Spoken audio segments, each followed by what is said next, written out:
হিজল ফুলের প্রেম। ত্রিশিকা নাথ জয়ু। প্রিয় পুরুষ, বসন্তের কাঠগোড়ায় দাঁড়িয়ে আজ প্রথমবার আপনার উদ্দেশ্যে একখানি পত্র লেখার ইচ্ছে হলো। আপনি জানেন বসন্ত আমার প্রিয় ঋতু। কৈশোরে পদার্পণ করার পর প্রতিটি বসন্তে আপনার কথা আমার ভীষণভাবে স্মরণ হয়। কিন্তু কখনো আপনাকে নিয়ে লিখার ইচ্ছেটাকে প্রাধান্য দেইনি। আর আজ আপনাকে নিয়ে লিখার ইচ্ছেটা অপূর্ণও রাখতে পারিনি। শুনুন তবে।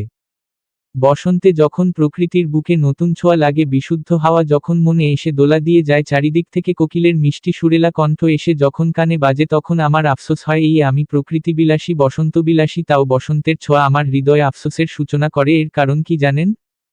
আপনি আমার আফসোসের সবটা জুড়ে আপনি। ধরনীর বুকে প্রতি বৎসর নিয়ম করে বসন্ত আসে, কিন্তু নিয়ম করে আপনি আসেন না আমার সাথে বসন্তবিলাস করার জন্য। আপনি আসেন না। আমি চাই খুব তাড়াতাড়ি আপনি এসে আমার একান্ত বসন্তের সঙ্গী হন। ইতি। আপনার বেলি। 1লা ফাল্গুন। পত্রটা লিখে খামে পুরে একটা কাঠের বক্সে যত্নে তুলে রাখল বেলি। বেলির মনটা আজ ভীষণ খারাপ। ঠিক যেমন রোদেলা আকাশে হুট করে মেঘের দেখা মিলে, তেমন বেলির মনেও যেন হুট করে আজ মেঘের অস্তিত্ব প্রকাশ পেয়েছে। তবে এখন প্রকৃতিতে মেঘের দেখা নেই বললেই ভালো, কেননা প্রকৃতির রূপে সদ্য বসন্তের ছোঁয়া লেগেছে যে মেঘ শুধুই বেলির মনে। এই বেলি একজন মানুষকে উদ্দেশ্য করে গোটা একখানি পত্র লিখে ফেলল। বাস্তবে সেই মানুষটার এখনও পর্যন্ত কোন অস্তিত্ব নেই। কারণ বেলির পত্রখানা লিখা হলো শুধু তার ভবিষ্যতের একান্ত মানুষটাকে ঘিরে, যাকে সে চিনে না, জানে না। কেন যেন বেলি প্রেমে বিশ্বাস করতে পারে না, আর ছোট থেকেই তাকে শিক্ষা দেওয়া হয়েছিল ছেলেপেলেদের সাথে না মিশতে। বেলি পরিবারের সেই শিক্ষা এখনো ধরে রেখেছে। তাই তো তার যত অপেক্ষা ভাগ্যপুরুষকে ঘিরে। দর্শনা বণিক বেলি। ছোট থেকে বাড়ির সবাই আদর করে বেলি বলে ডাকে। সে সদ্য 17তে পা রাখা সপ্তদশী কন্যা। বেলির বাবা অশোক বণিক, যিনি একজন ব্যবসায়ী। আর বেলির মা নীরবী বণিক, যার কাজ সাধারণত দুহাত দিয়ে নিজের সংসার আগলে রাখা। বেলিরা 2 ভাই বোন। বেলির বড় ভাই নির্দয় বণিক, যে তার বাবার সাথে ব্যবসার কাজে নিযুক্ত। নির্দয়ের বউ অপরূপা আর তাদের একমাত্র মেয়ে নিহি, এবং নির্দয় বেলির ঠাকুরমা ঠাকুরদাদাকে নিয়েই পুরো বণিক পরিবার। বেলিদের গ্রামের নাম মাকুন্দা। মাকুন্দা গ্রামের সবথেকে অবস্থাসম্পন্ন পরিবার হল বণিক পরিবার। মাকুন্দা গ্রামের জমিজমার অর্ধেকই বণিকদের। প্রতিবছর তারা বিভিন্ন ফসল মশলা উৎপাদন করে শহরে বিক্রি করে। এছাড়া মাকুন্দা গ্রাম ও আশেপাশের গ্রামের মানুষরা স্বল্প মূল্যে বণিকদের কাছে থেকে সারা বছর বিভিন্ন ফসল ক্রয় করে থাকেন। এদিক দিয়ে বণিক পরিবারের সুনাম মানুষের মুখে মুখে। আমি তোমারও বিরহে রহিব বিলীন। তোমাতে করিব বাস দীর্ঘ দিবস, দীর্ঘ রজনী, দীর্ঘ বর্ষ মাস। সময়টা ভোর 6টা। দোতলার একটি ঘরে গ্রামোফোন থেকে রবীন্দ্রসঙ্গীতের সুর ভেসে আসছে। বেলির ঠাকুরদাদা মিহিরকান্ত বণিক প্রতিদিন খুব ভোরে ঘুম থেকে উঠে রবীন্দ্রসঙ্গীত শুনেন। এটা তার নিত্যনৈমিত্তিক অভ্যাস। আর তার শিয়রে বসে তার স্ত্রী মনোরমা বণিকও রবীন্দ্রসঙ্গীত শুনেন। এতক্ষণ যাবৎ সেই সুর শুনতে শুনতে বেলি তার ভবিষ্যতের একান্ত পুরুষকে নিয়ে লিখছিল। বেলি পত্রলিখন গুছিয়ে দক্ষিণের জানালায় উদাসনয়নে চেয়েছিল। আকস্মিক তার মায়ের ডাকে চমকে উঠে। নীরবী বণিক বললেন, এতক্ষণ ধরে তোকে ডাকছি, মন কই থাকে? তাড়াতাড়ি উপরে যা, তোর দাদু ঠাকুরমাকে ডেকে নিয়ে আয় প্রাতরাশের জন্য। মায়ের কথায় বেলি দোতলায় গিয়ে দাদু ঠাকুরমাকে ডেকে নিয়ে এলো। এই বাড়ির নিয়ম ভোর 6টা থেকে 7টার মধ্যে সবাইকে প্রাতরাশ সম্পন্ন করতে হবে। নিয়মটা মিহিরকান্ত বণিক শুরু করলেও বয়স হওয়ার সাথে সাথে এখন তিনি তার সব নিয়ম ভুলতে বসেছেন। তাই অশোক বণিকই বাবার করা সব নিয়ম যেন নিজ হাতে ধরেছেন। প্রাতরাশ সম্পন্ন হওয়ার পর বেলির বাবা আর দাদা ব্যবসার কাজে বাইরে চলে যান। আর এটাই সুযোগ বেলিকে আর ঘরে পায় কে, সে একছুটে ঘর ছেড়ে বের হয়ে গেল। এবার পুরো গ্রাম টইটি করে ঘুরবে সে। মাকুন্দা গ্রামে একটি সুন্দর অরণ্য রয়েছে, যার নাম মধুহাওয়া। অরণ্যের একপাশে একটি সুন্দর নদী বয়ে চলেছে, যার কলকল স্রোতধারা জন্মানবের মনে শান্তি বর্ষণ করে। নদীর ধারে কতগুলো নৌকা বাঁধা। প্রভাতের সূর্য রশ্মি এসে শান্ত টলমল নদীর জলে লুকোচুরি খেলায় ব্যস্ত। বাঁধা নৌকাগুলোর গায়েও যেন সূর্য রশ্মি উকি দিচ্ছে। বেলি এখন নদীর পাড়ে বসে আছে, তার সই বিনির অপেক্ষায়। বিনি এলে দুজনে মিলে নদীর অন্য পারে অরণ্যের ধারের গাছ থেকে ফল পেড়ে নিয়ে আসবে। তার অপেক্ষায় থাকতে থাকতে বেলি একধানে শান্ত টলমলে জলের গভীরতায় যেন হারিয়ে গেল। কিছুক্ষণ পর হঠাৎ পেছনে থেকে কারো ধাক্কায় বেলির চেতনা ফিরে আসে। বেলি তাকিয়ে দেখে বিনি এসেছে। বিনি ওকে বলল, কিরে তোকে কতক্ষণ ধরে ডাকছি শুনতে পাসনি? কই হারালি? প্রত্যুত্তরে বেলি বলল, কি কই হারালাম আর তুই এত জোরে ধাক্কা মেরেছিস আর একটু হলে সোজা নদীতে পড়তাম। এই বলে বেলি মুখ বাঁকালো। বিনি হাসতে হাসতে বলল, আরে এত কথা না বলে চল এখন নদীর ওপারে যাই। ফুল আর ফল সংগ্রহ করব। এই বলে দুজনে একটি ছোট নৌকায় উঠল। মতিন মাঝিকে বেলি বলল, কাকু একটু ওই পারে নিয়ে চলো তো। ঋতুর ববলের কারণে প্রকৃতি যেন নতুন রূপে সেজেছে। দুই সই প্রকৃতির রূপ অবলোকন আর গল্প করতে করতে নদীর ওপর পারে গিয়ে নামল। নদীর এপারে সারি সারি হিজল গাছ, যেগুলোতে আপাতত কোন ফুল নেই। বিনির কণ্ঠে এজন্য আফসোসের সুর। কিন্তু বেলির এতে কোন হেলদোল নেই, কারণ হিজল ফুল তার পছন্দ নয়। তার পছন্দ বেলি ফুল। নিজের নামও বেলি, আবার পছন্দের ফুলও বেলি। এবার একটু হেঁটে সামনে গিয়ে দেখল পেয়ারা গাছে কত কত পেয়ারা ঝুলছে। কোনোরকম একটা লটকি দিয়ে পেয়ারা পেড়ে নিল। দুজনে ভাগ করে যার যার শাড়ির আঁচলে পেয়ারা বেঁধে ফেরার পথ ধরছিল। তখনই বেলির নজরে পড়ল ছোট্ট একটি বেলি ফুল গাছ, যেটি পেয়ারা গাছের পিছনে অবস্থিত। ওখান থেকে দুটো ফুল ছিঁড়ে একটি নিজের চুলে গুজল আর অন্যটি বিনির চুলে গেঁথে দিয়ে দুজনে আবার নৌকায় উঠল। মধুহাওয়ার সীমানা পেরিয়ে দুই সই মিলে গ্রামের মাটির রাস্তায় এদিক ওদিক হাঁটছিল। হঠাৎ বেলির নজর পড়ল একটু দূরে গরুর গাড়িতে, কারণ গাড়ির মধ্যে তার বাবাকে আসতে দেখা যাচ্ছে। বেলির চোখ যেন ভয় বেরিয়ে আসবে এমন বড় আকার ধারণ করল। কোনোরকম বিনিকে বিদায় জানিয়ে ছুটল বাড়ির দিকে। একেবারে এক দৌড়ে ঘরে পৌঁছে থামল। দৌড়ে আসার কারণে আঁচল থেকে পেয়ারাগুলো মেঝেতে ছড়িয়ে পড়ল। সামনে বেলির দাদা নির্দয়ের 3 বছরের মেয়ে নিহিহা করে তার পিসিমণির দিকে তাকিয়ে আছে। তার ছোট মাথায় কিছুই ঢুকছে না।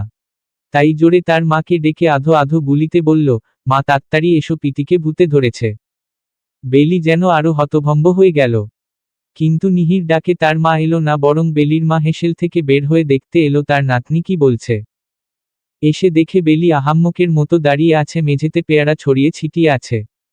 নীরবী বণিক রাগী চোখে মেয়ের দিকে তাকিয়ে আছেন। বললেন, বারবার বারণ করেছি এসব ধিঙ্গিপোনা না করতে। তোর জন্য আমাকে উনার কাছে কথা শুনতে হয়। আমি নাকি মেয়েকে শাসন করতে পারি না? এত বড় হয়েছিস, ধিঙ্গিপোনা কবে বাদ দিবি? উনি আসুক, আমি নিজেই আজ তোর কথা বলবো। এই বলে বেলির মা আবার হেসেলে চলে গেলেন। বেলি ছোট্ট নিহির গাল টেনে দিয়ে নিজের পেয়ারা কুড়িয়ে নিয়ে ঘরে চলে গেল। আর এদিকে ছোট্ট নিহি এখনো বুঝল না তার পিসিমণির কি হয়েছে আর ঠাকুরমা বকলই বা কেন। বেলি বাবার ভয় নিজের ঘরে চুপটি মেরে বসে আছে। একটু পরে বাবার কণ্ঠ শুনতে পেল। অশোক বণিক তার স্ত্রীকে জিজ্ঞেস করছেন, বেলি কি বাড়ি ছেড়ে বের হয়েছিল নীরবী? মনে হলো ওকে যেন তিলুদের বাড়ির পাশের রাস্তায় দেখলাম। না, বেলি তো বাড়িতেই ছিল। বেলির মা যতই বলুক ওর বাবাকে সত্যটা বলে দিবেন, তাও মেয়েকে আড়াল করার জন্য মিথ্যে বললেন। মায়ের কণ্ঠ শুনে বেলির মুখে হাসি ফুটল। একটু পরে পেয়ারাগুলো নিয়ে অপরূপার ঘরে গেল। গিয়ে বলল, বৌদিদি দেখো, তোমার জন্য পেয়ারা নিয়ে এসেছি, এসো, এগুলা নুন মরিচ দিয়ে মেখে খাবো। আহা হা, ভেবেই জিভে জল আসছে। তুমি বসো ননদিনী, আমি হেসেল থেকে মাখিয়ে নিয়ে আসছি। অপরূপা এই কথা বলে চলে যাচ্ছিল। তখন হুট করে নিহি দৌড়ে এসে বায়না ধরল ও পেয়ারা মাখা খাবে। বসন্তের বৈরী হাওয়ার দিনগুলো যেন খুব তাড়াতাড়ি ফুরিয়ে যাচ্ছে। বেলির মন খারাপের রেশ যেন আজ খানিকটা উকিঝুঁকি দিচ্ছে। অবশ্য মন খারাপ না হয়ে আর উপায় কি, যেখানে বেলি প্রতিদিন একবার হলেও গ্রামের আনাচে কানাচে মধুহাওয়ার অরণ্যে নদীর ধারে ঘুরে বেড়ায়, সেই বেলি আজ 15 দিবস ধরে ঘর থেকে বের হতে পারেনি। তাছাড়া তার প্রাণের সই বিনির সাথেও দেখা হলো না। গতবার বাবার কাছে ধরা পড়ে যাওয়ার ভয়, আবার বেলির বাবার শরীরটা বেশ কয়েকটা দিন ধরে একটু খারাপ থাকায় বাড়িতে সময় বেশি কাটাচ্ছেন। যার ফলে বেলির এখন এই দশা। তাই আজ আবার বেলির মনে পড়ল তার ভাগ্যপুরুষের কথা। তৎক্ষণাৎ একটা কাগজ আর কলম নিয়ে বসে পড়ল। 16ই ফাল্গুন। প্রিয় পুরুষ, আপনাকে নিয়ে লেখার কথা ভাবলে মনে হয় কত শত শব্দাবলী আমার কল্পনার ঝাঁকেও ঝাঁকেও উড়ে বেড়ায়। মনে হয় যেন পাতার পর পাতা শুধু আপনাকে নিয়ে লিখলেই ফুরিয়ে যাবে। কিন্তু এই এখন লিখতে শুরু করলাম, মনে হচ্ছে কোন শব্দই আমার কাছে ধরা দিচ্ছে না। আমার মন মস্তিষ্ক সব যেন ফাঁকা হয়ে যায়। আমার একটা ভীষণ ইচ্ছে আছে, শুনবেন? এই বসন্তে যেন আপনার সাথে প্রথম সাক্ষাৎটা হয়ে যায়। বসন্তপ্রিয় কন্যার কল্পপুরুষ যদি বসন্তেই কন্যার নিকট ধরা দেয়, তাহলে ব্যাপারটা কি নিদারুণ সুন্দরই না হবে বলুন? ভাগ্যপুরুষের সাথে বেলির সাক্ষাতের ক্ষণটা অতি শীঘ্রই আসুক। ইতি। আপনার বেলি। বেলি দ্বিতীয় পত্রটাও সুন্দর করে ভাঁজ করে কাঠের বক্সে তুলে রাখল। তবে এইবার নিজের ঘন কেশে গেঁথে রাখা একটা বেলি ফুল খুলে নিয়ে পত্রের ভাঁজে রেখে দিল। বসার ঘরে মিহিরকান্ত বণিক আর অশোক বণিক বসে ব্যবসার বিভিন্ন কথাবার্তা বলায় ব্যস্ত। নির্দয় প্রাতরাশ সেরে অনেক আগেই বেরিয়ে গেল। মনোরমা বণিক একটা চেয়ারে বসে পান সাজাতে ব্যস্ত। নীরবী আর অপরূপা হেসেলে, বেলি এদিকে আয় তো। মনোরমা বণিক পান সাজাতে সাজাতে নাতনিকে ডাক দিলেন। এই সময়টাতে বেলি সবসময় মনোরমার পাশে বসে তার পান সাজিয়ে দেয়। আজ আসছে না দেখে নিজেই ডাক দিলেন। একটু পরে বেলি বসার ঘরে এলো। মনোরমার পাশে বসে পান সাজাতে লাগলো। মনোরমা বললেন, তোর মন খারাপ নাকি দিদিভাই? মুখটা কেমন শুকনো শুকনো লাগছে, প্রতিদিন তো আমি আসার আগেই বসার ঘরে হাজির থাকিস, আজ কি হলো? মনোরমা বণিকের কথায় বেলির বাবাও বেলির দিকে তাকালো। দর্শনা, কি হয়েছে মা? কোন সমস্যা হলে বাবাকে বলতে পারো। বাড়ির সবাই বেলিকে বেলি বলে ডাকলেও একমাত্র তার বাবা দর্শনা বলে ডাকেন। বাবার কথায় বেলি বলল, না বাবা, এমনি। তোমার মন খারাপের কারণ আমার বোধ হয় জানা, নিহিকে নিয়ে একটু বাহিরে থেকে ঘুরে এসো, মন ভালো হয়ে যাবে। তবে হ্যাঁ, বেশি দূর যাবে না, আর অল্প কিছুক্ষণের মধ্যে বাড়ি ফিরবে। বেলি বাবার কথা শুনে অবাক হয়ে গেল, সাথে খুশিও হলো। তার বাবা তাকে বাইরে যেতে বারণ করে আর আজ তার বাবাই তাকে বাইরে থেকে ঘুরে আসতে বলছে। এই খুশিতে বেলি দৌড়ে গিয়ে নিহিকে কোলে নিয়ে বাইরের দিকে ছুটল।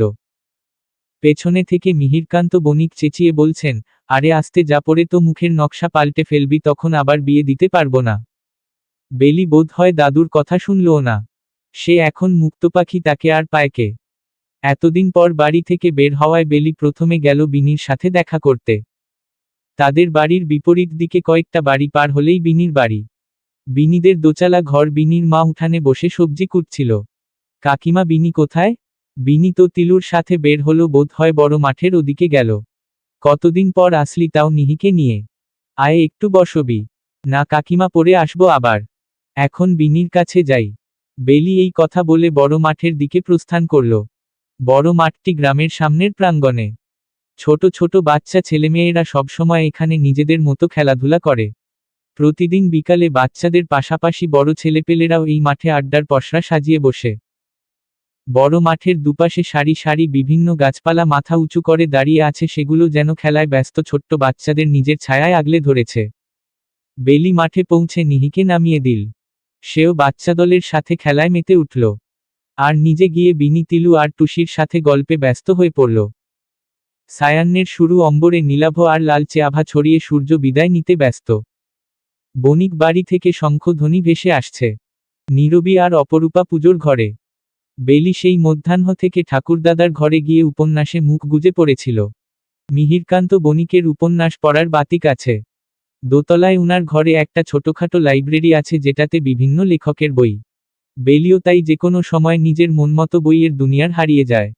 আজ সে বিভূতিভূষণ বন্দ্যোপাধ্যায়ের লেখা পথের পাঁচালী পড়েছিল। বইটা পড়ে শেষ করে দারুণ অনুভূতি আর উচ্ছ্বাস নিয়ে নিজের ঘরে গেল। বেলির ঘরের জানালাটা বাড়ির পেছনে দিকে পড়ে। বাইরে থেকে দেখলে বোঝা যায় কি সুন্দর বাগানবিলাস ফুল পুরো জানালাটিকে ঘিরে রেখেছে। জানালার সামনেই একটি 4 পা টেবিল রাখা, টেবিলের উপর কিছু উপন্যাসের বই আর বেলির প্রিয় কাঠের বাক্স। বেলি ঘরে ঢুকে জানালার দিকে গেল, জানালা বন্ধ করবে বলে হুট করে তার নজরে পড়ল কাঠের বাক্সের উপর ছোট্ট একটা কাগজ রাখা। কাগজটি খুলতেই ভেতর থেকে একটা শুকনো ফুলের পাপড়ি টুপ করে পড়ে গেল। বেলি দেখল এটি হিজল ফুলের পাপড়ি। অতঃপর কাগজের লেখাটা পড়ল, মধুহাওয়া অরণ্যে আমার মন চলেছে, অপরাহ্নে তোমায় সাথে নিয়ে যেতে চাই সেই অরণ্যের হিজল পারে। বেলি নিস্তব্ধ, তার মাথায় কিছুই আসছে না। এমন ছোট্ট চিরকুট তাকে কে দিবে, আর হিজল ফুলই বা এলো কিভাবে? এখন তো গ্রামের কোথাও হিজল ফুল নেই। চিরকুটের ভাবনায় বেলি এতটাই মগ্ন ছিল যে বৃষ্টির শব্দও উপলব্ধি করতে পারে নাই। বৃষ্টির জল যখন জানালা গলিয়ে বেলির গায়ে এসে আছড়ে পড়ল, তখনই তার হুঁশ ফিরল। তাড়াতাড়ি জানালার পাল্লা আটকিয়ে চিরকুটটা বক্সে রেখে দৌড়ে ঘর থেকে বের হয়ে গেল। উঠোনের মাঝখানে দাঁড়িয়ে আকাশপানে চেয়ে বেলি বৃষ্টি উপভোগে মত্ত। ঠিক তখনই বেলির বৃষ্টিছোঁয়া অনুভূতিকে আরো গাঢ় করতে বাড়ির উঠোনের এক কোণের কৃষ্ণচূড়া গাছ থেকে কোকিলের কুহু কুহু ডাক ভেসে এলো। বেলি তখন কৃষ্ণচূড়া গাছের দিকে চেয়ে আপনমনে হেসে দিল। তার হাসিতে বাড়ির উঠোন প্রাঙ্গণ যেন মুখরিত হয়ে উঠল। বৃষ্টির জলে বেলির বাঁকা এলোমেলো চুল বেয়ে টুপোটুপ জল গড়িয়ে পড়ছে, চোখের কাজল ধুয়ে লেপ্টে আছে পরনের কলাপাতা রঙের শাড়িও ভিজে জবুথবু। আচমকা বেলি যখন ঘুরে সদর দরজার দিকে দৃষ্টি নিক্ষেপ করল, তখনই দেখল একজন অনাকাঙ্ক্ষিত পুরুষকে। অন্ধকার থাকার দরুন যার অবয়বই শুধু বেলির চোখে ধরা দিল, যাকে দেখতে মোটেও মনে হলো না সে এই মাকুন্দা গ্রাম বা তার আশেপাশের গ্রামের কোন মানুষ। মনে হলো দূর শহরতলি কিংবা ভিনদেশ থেকে তার আগমন। সদর দরজায় দাঁড়িয়ে থাকা মানুষটা অপরিচিত কেউ, এই কথা মস্তিষ্কে স্মরণ হতেই বেলি অন্দরে ছুটল। বেলির শাড়ির আঁচল মেঝেতে লুটোপুটি খাচ্ছে, ভেজা শাড়ির জলে মেঝেও ভিজে যাচ্ছে। এক দৌড়ে নিজের ঘরে গিয়ে দৌড় দিল। এদিকে বেলির মা নীরবী বণিক মেয়ের কাণ্ড দেখে হতবাক। তিনি চেঁচিয়ে বলছেন, এই মেয়েকে নিয়ে আমি আর পারি না, এই রাতের বেলায় নাচতে নাচতে বৃষ্টিতে ভিজে এসেছে।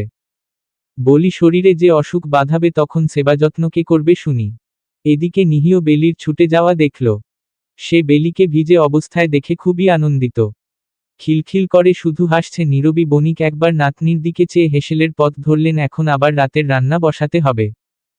অবশ্য রান্না অপরূপাই করবে। নীরবী বণিক শুধু বৌমাকে হাতে হাতে এটা ওটা এগিয়ে দিবেন। অপরূপা এই বাড়িতে আসার পর থেকে কখনো হেসেলে একা একা রান্না করেনি। সব সময় নীরবী বণিক সাথে সাথে থাকেন। তিনি মেয়ে আর বউ দুজনকেই সমান চোখে দেখেন।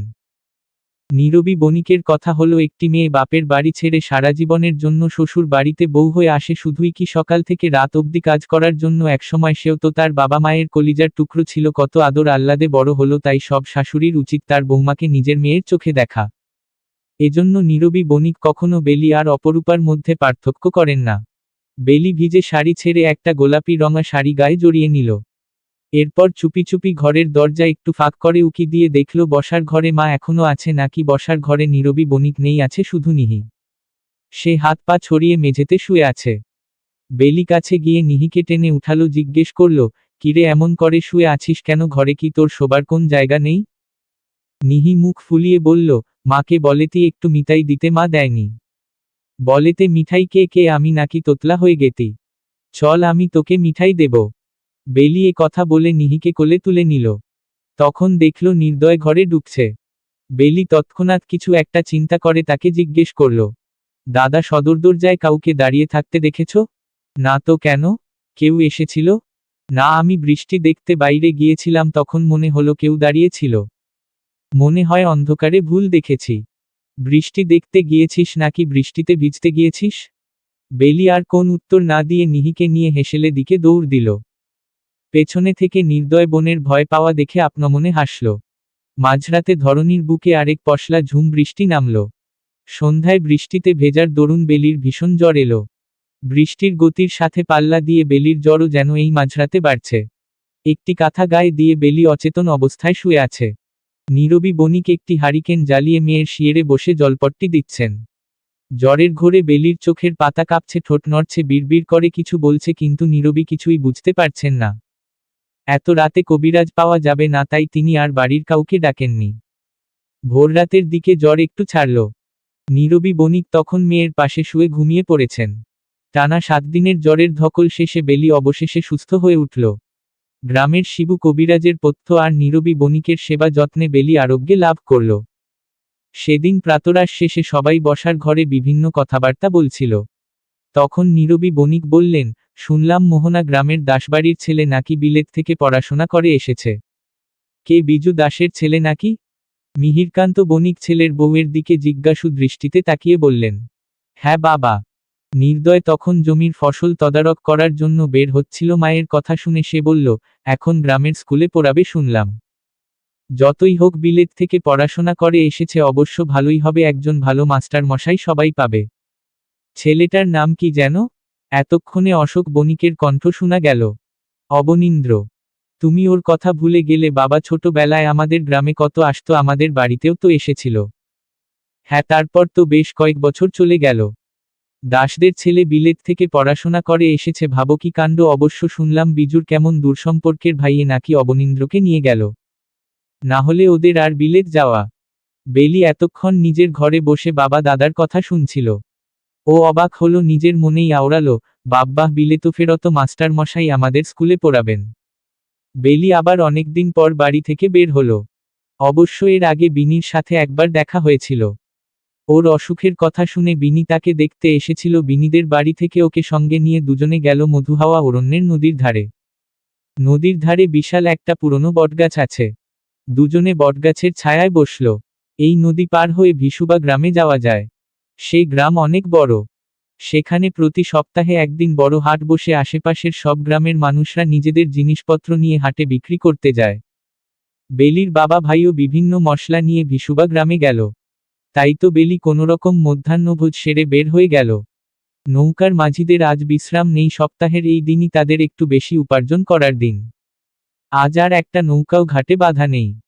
বটগাছের ছায়ায় বসে বেলির মনে হলো আজকের অম্বর যেন একটু বেশিই সুন্দর লাগছে। কেমন গাঢ় নীলচে আভা, নীলের মাঝে আবার সাদা সাদা উড়ো মেঘ ভেসে বেড়াচ্ছে। বেলি বিনিকে বলল, দেখ দেখ আজকের আকাশ কত সুন্দর। তুই শুধু আকাশ দেখছিস, চারপাশে তাকিয়েও একটু দেখ কি সুন্দর, গাছপালা থেকে বিভিন্ন পাখির গুঞ্জন শোনা যাচ্ছে। কত কত অতিথি পাখি এক গাছ ছেড়ে অন্য গাছের ঢালে উড়ে বেড়াচ্ছে। বিনির কথায় বেলি বলল, ইস যদি পাখি হতাম, পুরো প্রকৃতির রাজ্যে উড়ে বেড়াতাম। এই বিনি, বেলি ফুলের সুগন্ধ লাগছে, তুই পাচ্ছিস? তোর নাম বেলি, তাই তুই সারাক্ষণ বেলির সুবাস পাস। আমি পাচ্ছি না। বিনির কথায় বেলি হেসে উঠল। তার হাসি দেখে বিনিও নিজের হাসি আটকাতে পারল না। এই স্বল্প কথায় দুই সই প্রাণখোলা হাসি হাসছে। বেলি কিছুক্ষণ পর বলল, একটা কথা শুনেছিস, পাশের গ্রামের কে নাকি বিলেত থেকে এসেছে? উনি নাকি আবার আমাদের গ্রামের ব্রজমোহন স্কুলে পড়াবেন।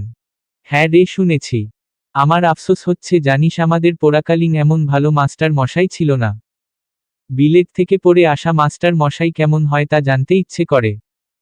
বিনির কথা শুনে বেলি হেসে বলল, তাহলে আবার স্কুলে ভর্তি হয়ে যা। দূর, মজা করবি না তো? বেলিদের গ্রামে এই একটা স্কুলই আছে, তাও ম্যাট্রিক ক্লাস পর্যন্ত। আশেপাশের সব গ্রামের ছেলেমেয়েরা এই স্কুলেই পড়ে। বেলি বিনি দুজনেই ম্যাট্রিক পাস। তারপর আর পড়ালেখা হয়নি। অবশ্য হবে আর কিভাবে, এর বেশি পড়তে হলে দূর শহরতলিতে পড়তে হবে, তাও আবার বোর্ডিংয়ে থেকে। বিনিদের তেমন সামর্থ্য নেই, তার উপর আবার মেয়ে মানুষ। অত দূরে গিয়ে পড়া কল্পনা করাও উচিত নয়। একই কারণে বেলির পরিবারের সামর্থ্য থাকার পরও বেলির পড়াশোনা ম্যাট্রিক ক্লাস পর্যন্ত। গল্প করতে করতে কখন যে সূর্য বিদায় নেবার পথ ধরল, দুজনের একজনও তা টের পেল না। কথার মাঝেই বিনি আচমকা বলে উঠল, বেলি আধার নামছে, চল বাড়ি ফিরতে হবে। বিনির কথায় বেলিরও হুঁশ ফিরল। তারপর দুজনে যে যার গন্তব্যে প্রস্থান করল। বেলি অন্দরে ঢুকে দেখল নিহি কোমরে হাত দিয়ে দাঁড়িয়ে আছে। ওকে দেখেই নিহি বলল, এতক্ষণ কোথায় ছিলে পিতি? তোকে কেন বলবো রে, আসছে আমার গিন্নিহু। বেলি এই কথা বলে নিজের ঘরে যেতে লাগলো, তখন আবার তার ঠাকুরমা মনোরমা বণিক ডেকে উঠলেন। এই এখন বাড়ি আসার সময় হলো? ধর্মকর্ম ঠাকুর পুজো কিছুই তো স্বভাবে নেই, শুধু টইটি ঘুরা। বেশি বকো না তো বুড়ি, আমি গেলাম হু। বেলি মুখ ভেঙচি দিয়ে বেনি দুলিয়ে ঘরে ঢুকল। পেছনে থেকে মনোরমা বণিক বলে চলেছেন, এত বড় হলো তাও বড়দের সম্মান দিতে জানে না, আমাকে বলে বুড়ি, আমি বুড়ি? কোন দিক দিয়ে বুড়ি মনে হয়? আপাতত মনোরমা বণিকের কথা শোনার জন্য কেউই বসার ঘরে নেই। যদিও নিহি আছে, কিন্তু সে তো নিজের খেলনা নিয়ে খেলায় ব্যস্ত। বেলি কলপার থেকে হাতমুখ ধুয়ে এলো। তারপর নিজের ঘরে এসে আড়শির সামনে বসে ঘন কেশে তেল লাগাচ্ছিল, ঠিক তখন আকস্মিকভাবে তার স্মরণ হলো সেদিনের চিরকুটের কথা। এতক্ষণ তার কাঠের বক্সটার দিকে নজর পড়ে নাই। কিন্তু এখন তাকিয়ে দেখল ঠিক সেদিনের মতো বক্সটার উপর ছোট্ট আরেকটি চিরকুট রাখা। অতঃপর বেলি দ্বিতীয়বার আশ্চর্য হল। বেলি চিরকুটের ভাঁজ খুলল, আবারও একটি হিজল ফুলের শুকনো পাপড়ি তার চোখে ধরা দিল। বেলি আনমনে চিরকুটটি পড়া শুরু করল। এক শ্রান্ত সন্ধ্যায় বিষাদগ্রস্ত অম্বর থেকে যখন জলের ধারা প্রবাহিত হচ্ছিল, ঠিক সেই মুহূর্তে দ্বিতীয়বার আমার চক্ষুজোড়া সাক্ষী হল সুখ সুখ আবেশে জড়ানো এক বৃষ্টিবিলাসীর স্নিগ্ধ আদলে। বেলি হতভম্ব, পরপর দুটি চিরকুট এভাবে তার ঘরে কে রাখবে? হুট করে বেলি জানালার পাল্লা খুলে দিল। সঙ্গে সঙ্গে একখণ্ড চাঁদ উকি দিল, অসংখ্য তারকারাজি বেলির চোখে ধরা দিল। জ্যোৎস্নারাত হওয়ার দরুণ অন্ধকারের মধ্যেও বাইরের পরিবেশটা বোঝা যাচ্ছে। বেলি জানালা দিয়ে নিচে তাকালো। তার ঘরটা দোতলায় নয়, নিচে। এ কারণে যে কেউ চাইলে এই জানালা দিয়ে ঘরে চিরকুট রেখে যেতে পারে। কিন্তু কে পরপর দুবার এভাবে চিরকুট রেখে গেল? আকস্মিকভাবে বেলির মনে হলো সেই সন্ধ্যার কথা, যখন ঝুম বৃষ্টিতে সে উঠোনে দাঁড়িয়ে ভিজছিল। যে এই চিরকুট লিখল সে নিশ্চয়ই তাকে সেদিন দেখেছিল। তার মানে ওই পুরুষ অবয়বটা বেলি আবার কাঠের বাক্স খুলে প্রথম চিরকুটটা বের করল। মিলিয়ে দেখল দুটোই একজনের লিখা। সে আর কিছু ভাবতে পারল না, সব কেমন যেন এলোমেলো লাগছে। মাথা ধরে বিছানায় শুয়ে পড়ল। মোহনা গ্রামের দাস বাড়ির উঠোনে দেবদারু গাছের ছায়াতলে বসে একমনে চাঁদ দেখছিল অবনীন্দ্র। সে ছোটবেলা থেকে এই দেবদারুর ছায়ায় বসে জ্যোৎস্নারাতের সৌন্দর্য আস্বাদন করার মধ্যে এক স্বর্গীয় সুখ খুঁজে পায়। বিলেত যাওয়ার পর থেকে এই মুহূর্তের জন্য কত যে কাতরতায় কাটিয়েছিল শুধু অবনীন্দ্রই জানে। তাই তো বাড়ি ফেরার পর থেকে প্রতি রাতে অল্প কিছুক্ষণ সময় সে দেবদারু গাছের ছায়ায় বসে কাটায়। একটু দূরে উঠোনের এক কোণে ছোট্ট রসুই ঘর। অবনীন্দ্রের মা তাপসী দাস রান্না চড়িয়েছে। বিজু দাস সারাদিন ক্ষেত খামারে অক্লান্ত পরিশ্রমের পর এখন একটু বিশ্রাম নিচ্ছিলেন। একটু পর উঠে বাইরে এলেন। ছেলেকে কাছে ডাকলেন। অবনীন্দ্র বাবাকে বলল, আপনি উঠলেন কেন বাবা, আরেকটু বিশ্রাম নিতে পারতেন। কতদিন পর আমার একমাত্র ছেলে বাড়ি ফিরল, আমি একটু ছেলের সাথে কোথায় গল্পসল্প করব তা না, তুই বলিস শুধু বিশ্রাম নিতে। সারাদিন কাজ করলে তো বিশ্রামের দরকার হয় বাবা, আর আপনাকে কত করে বলি ক্ষেত খামারের কাজ ছেড়ে দিন, এখন সংসার সামলানোর জন্য আমিই যথেষ্ট। আপনি তাও শুনেন না। বিজু দাস ছেলের কথায় হেসে উঠলেন। হেসেল থেকে অবনীন্দ্রের মা বের হয়ে বললেন, তা উনি তোর কথা শুনবেনই বা কেন, উনার নাকি এসব কাজ রক্তে মিশে গিয়েছে, উনি এসব ছাড়তে পারবেন না। আমিও তোর বাবাকে বারবার করে বলেছি, বয়স তো কম হলো না, এবার শরীরটাকে একটু বিশ্রাম দেওয়ার দরকার। কিন্তু আমার কথা শুনলে তো। স্ত্রীর কথা শুনে বিজু দাস একটু আনমনা হলেন। মা ছেলের কথোপকথনে তিনি নিজের স্মৃতিচারণে ব্যস্ত। তাদের অভাবের সংসার ছিল। দুই ছেলেমেয়ে নিয়ে কত না খেয়েও থেকেছেন। মেয়েটাকে তেমন পড়াতে পারেননি। কয়েক বছর আগে বিয়ে দিয়ে দিলেন। ছেলেটাকে কষ্ট করে পড়িয়েছেন। মেট্রিক ক্লাসের পর অবনীন্দ্রকে আর পড়ানোর সামর্থ্য বিজু দাসের ছিল না। পরে তার এক দূরসম্পর্কের ভাই অবনীন্দ্রের পড়ালেখার প্রতি আগ্রহ দেখে নিজেই অবনীন্দ্রকে বিলেত নিয়ে গেলেন। সেখানে তার কাছে রেখে পড়ালেখা করালেন। অবনীন্দ্র সেখানে কয়েক মাস যাবৎ চাকরিও করেছিল। তারপর গ্রামে নিজের মা বাবার কাছে ফিরে এলো।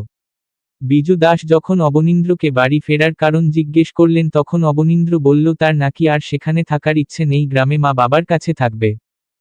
এমনকি এখানকার স্কুলে মাস্টারি করার প্রমোশন নিয়েই সে বাড়ি ফিরল।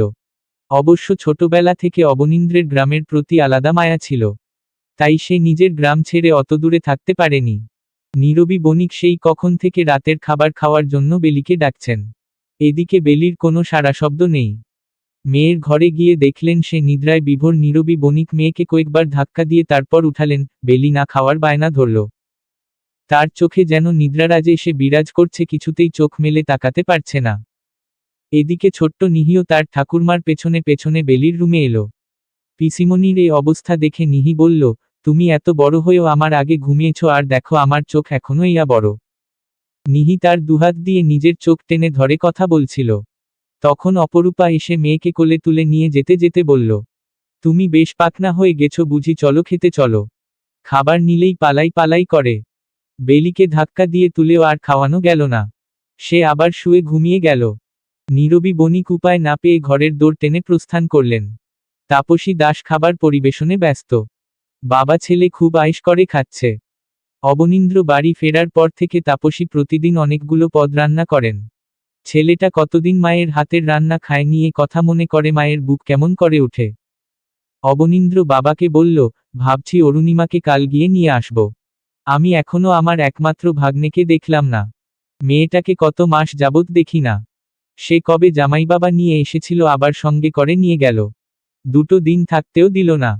তুই কালকে গিয়ে নিয়ে আসিস। তাপসী দাস বিষাদভরা কণ্ঠে কথাটি বলে শাড়ির আঁচল দিয়ে চোখ মুছলেন। স্ত্রীর কান্না দেখে বিজু দাস বললেন, খাওয়ার সময় কাঁদা আমার একদম পছন্দ না তাপসী। ছেলেটা খাচ্ছে তো দেখছো না, তুমিও খাওয়া শুরু করো, রাত অনেক হয়েছে। খাওয়া দাওয়ার পাট চুকিয়ে অবনীন্দ্র নিজের ঘরে গিয়ে দৌড় দিল। জানালার কপাট খুলে দিয়ে শুয়ে পড়ল। চাঁদের আলো অন্ধকার ঘরে আলো ছড়াচ্ছে। নির্মল বাতায়ন ঘরে ঠান্ডা আবহাওয়া তৈরি করছে। বাড়ির পেছনের বেলি গাছ থেকে বেলি ফুলের সুঘ্রাণ এসে অবনীন্দ্রের তন্দ্রায় ব্যাঘাত ঘটাচ্ছে। সে আবার উঠে জানালার ধারে গিয়ে দাঁড়াল। জলজল করা চাঁদের পানে চেয়ে আনমনে বলে উঠল, আমি তো এমন ছিলাম না, সব কিছুই তো আমার ব্যক্তিত্বের বাইরে। কেউ বুঝি কারো জীবনে এতটা প্রভাব ফেলতে পারে? অবনীন্দ্র নিজের প্রশ্নের উত্তর পায় না। সে জানে উত্তর আসবেও না। ঘরের এক কোনায় ছোট্ট একটি টেবিল আর চেয়ার রাখা। অবনীন্দ্র চেয়ারে গিয়ে বসল। ডায়েরির পাতা উল্টালো, সেখানে কিছু শব্দাবলী লিখল। তারপর পলকহীনভাবে সেই শব্দগুলোর দিকে তাকিয়ে রইল। সময়টা সকাল 8:34। সবার প্রাতরাশ সম্পন্ন। শুধু ছোট্ট নিহি এখনো ঘুমে। বাকিরা সবাই, অর্থাৎ মিহিরকান্ত, মনোরমা বণিক, নির্দয়, অশোক বণিক আর নীরবী বণিক সবাই বসার ঘরে উপস্থিত। বেলি অপরূপার ঘরে দুজনে নিজেদের গল্পে ব্যস্ত। গতকাল রাতে মিহিরকান্ত বণিক সবাইকে বলে দিয়েছেন আজ সবাই যেন বসার ঘরে উপস্থিত থাকেন। তিনি নাকি একটা জরুরি বিষয়ে কথা বলবেন। এই মুহূর্তে সবার কৌতূহলী চোখ মিহিরকান্ত বণিকের দিকে। মিহিরকান্ত বণিক বললেন, আমি তোমাদেরকে অনেকদিন ধরে কথাটা বলবো ভাবছি, কিন্তু অশোকের শরীরটা ভালো না হওয়ার কথাটা চেপে গিয়েছি। প্রসঙ্গটা আমার একমাত্র নাতনি বেলিকে নিয়ে। আমার মনে হলো ওর বিয়েটা এবার দেওয়া উচিত। মাসখানেক আগে আমার কাছে একটা সম্বন্ধ এলো।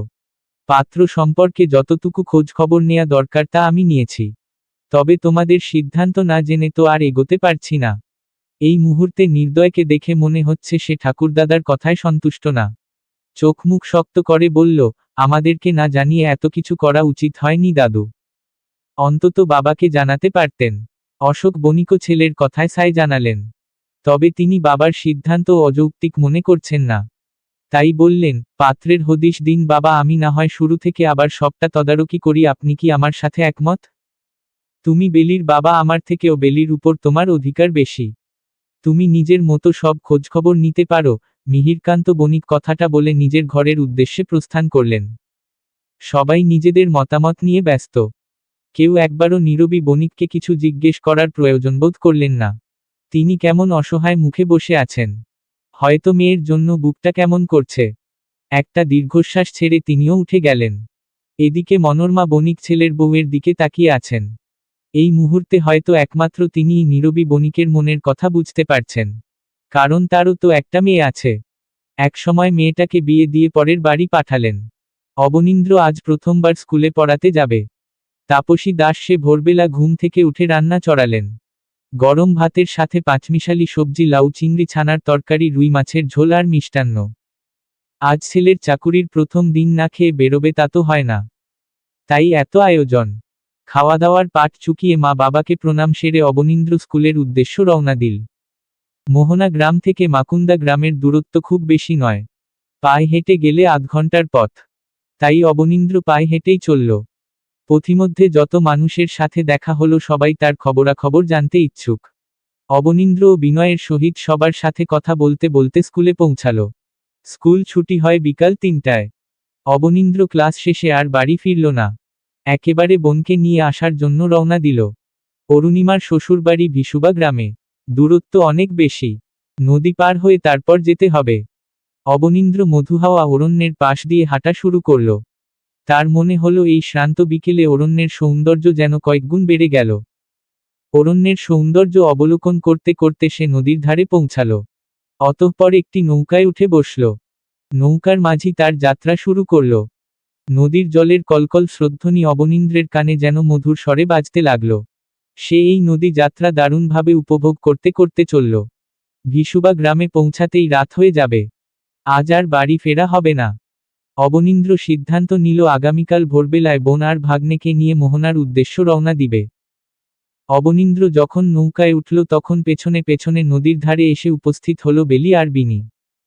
বেলি বলল, নৌকায় বসা লোকটা মনে হয় নতুন মাস্টার মশাই। তাই না রে? হ্যাঁ, দেখেছিস মাস্টারমশাইয়ের পোশাক পরিধান সব ভিনদেশীদের মতো। আমি এ পর্যন্ত উনাকে দুবার দেখলাম। একবারও ধুতি ফতুয়া পরা দেখি নাই। এই রকম শার্ট প্যান্ট পরা অবস্থায় দেখলাম।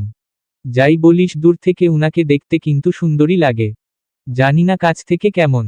বেলির কথায় বিনি জিভে কামড় দিল।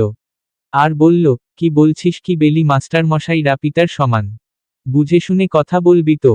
বেলি নাকমুখ কুঁচকে ফেলল। তুই সবসময় উল্টাপাল্টা বুঝিস কেন? আমি তো এমনিই উনার পোশাক পরিচ্ছদ দেখে বললাম। ও তাই বল। আমি আরো কি না কি। বিনির কথা শেষ হওয়ার আগে বেলি ওর মাথায় একটা গাঁট্টা মারল। অনেক হয়েছে আজ ঘোরাঘুরি। চল এবার ফিরব। এই কথা বলে বেলি হাঁটা ধরল। বিনি বেলির মতিগতি কিছু বুঝল না। তবে সেও বেলিকে অনুসরণ করল। বেলি বাড়ি ফিরে সন্দেশের কৌটা নিয়ে খেতে বসল। কোথায় থেকে নিহি এক ছুটে এসে ছোট্ট হাতটা কৌটার মধ্যে চালান করে দিল। আরে কৌটা ছাড়, আমি তোকে দিচ্ছি। বেলির কথা নিহি শুনল না। উল্টো একটা সন্দেশ মুখে পুরে আবার কৌটা নিয়ে কাড়াকাড়ি শুরু করে দিল। বেলি এবার বেশ কয়েকটা সন্দেশ নিয়ে কৌটাটা নিহির হাতে দিয়ে নিজের ঘরে চলে গেল। এদিকে নিহি বুঝল তার পিসি তাকে ঠকিয়ে বেশি সন্দেশ নিয়ে চলে গেল। বুঝেই কান্নাকাটি শুরু করে দিল। নীরবী বণিক নাতনির কান্না শুনে এলেন। এবার বেলিকে বকা শুরু করলেন।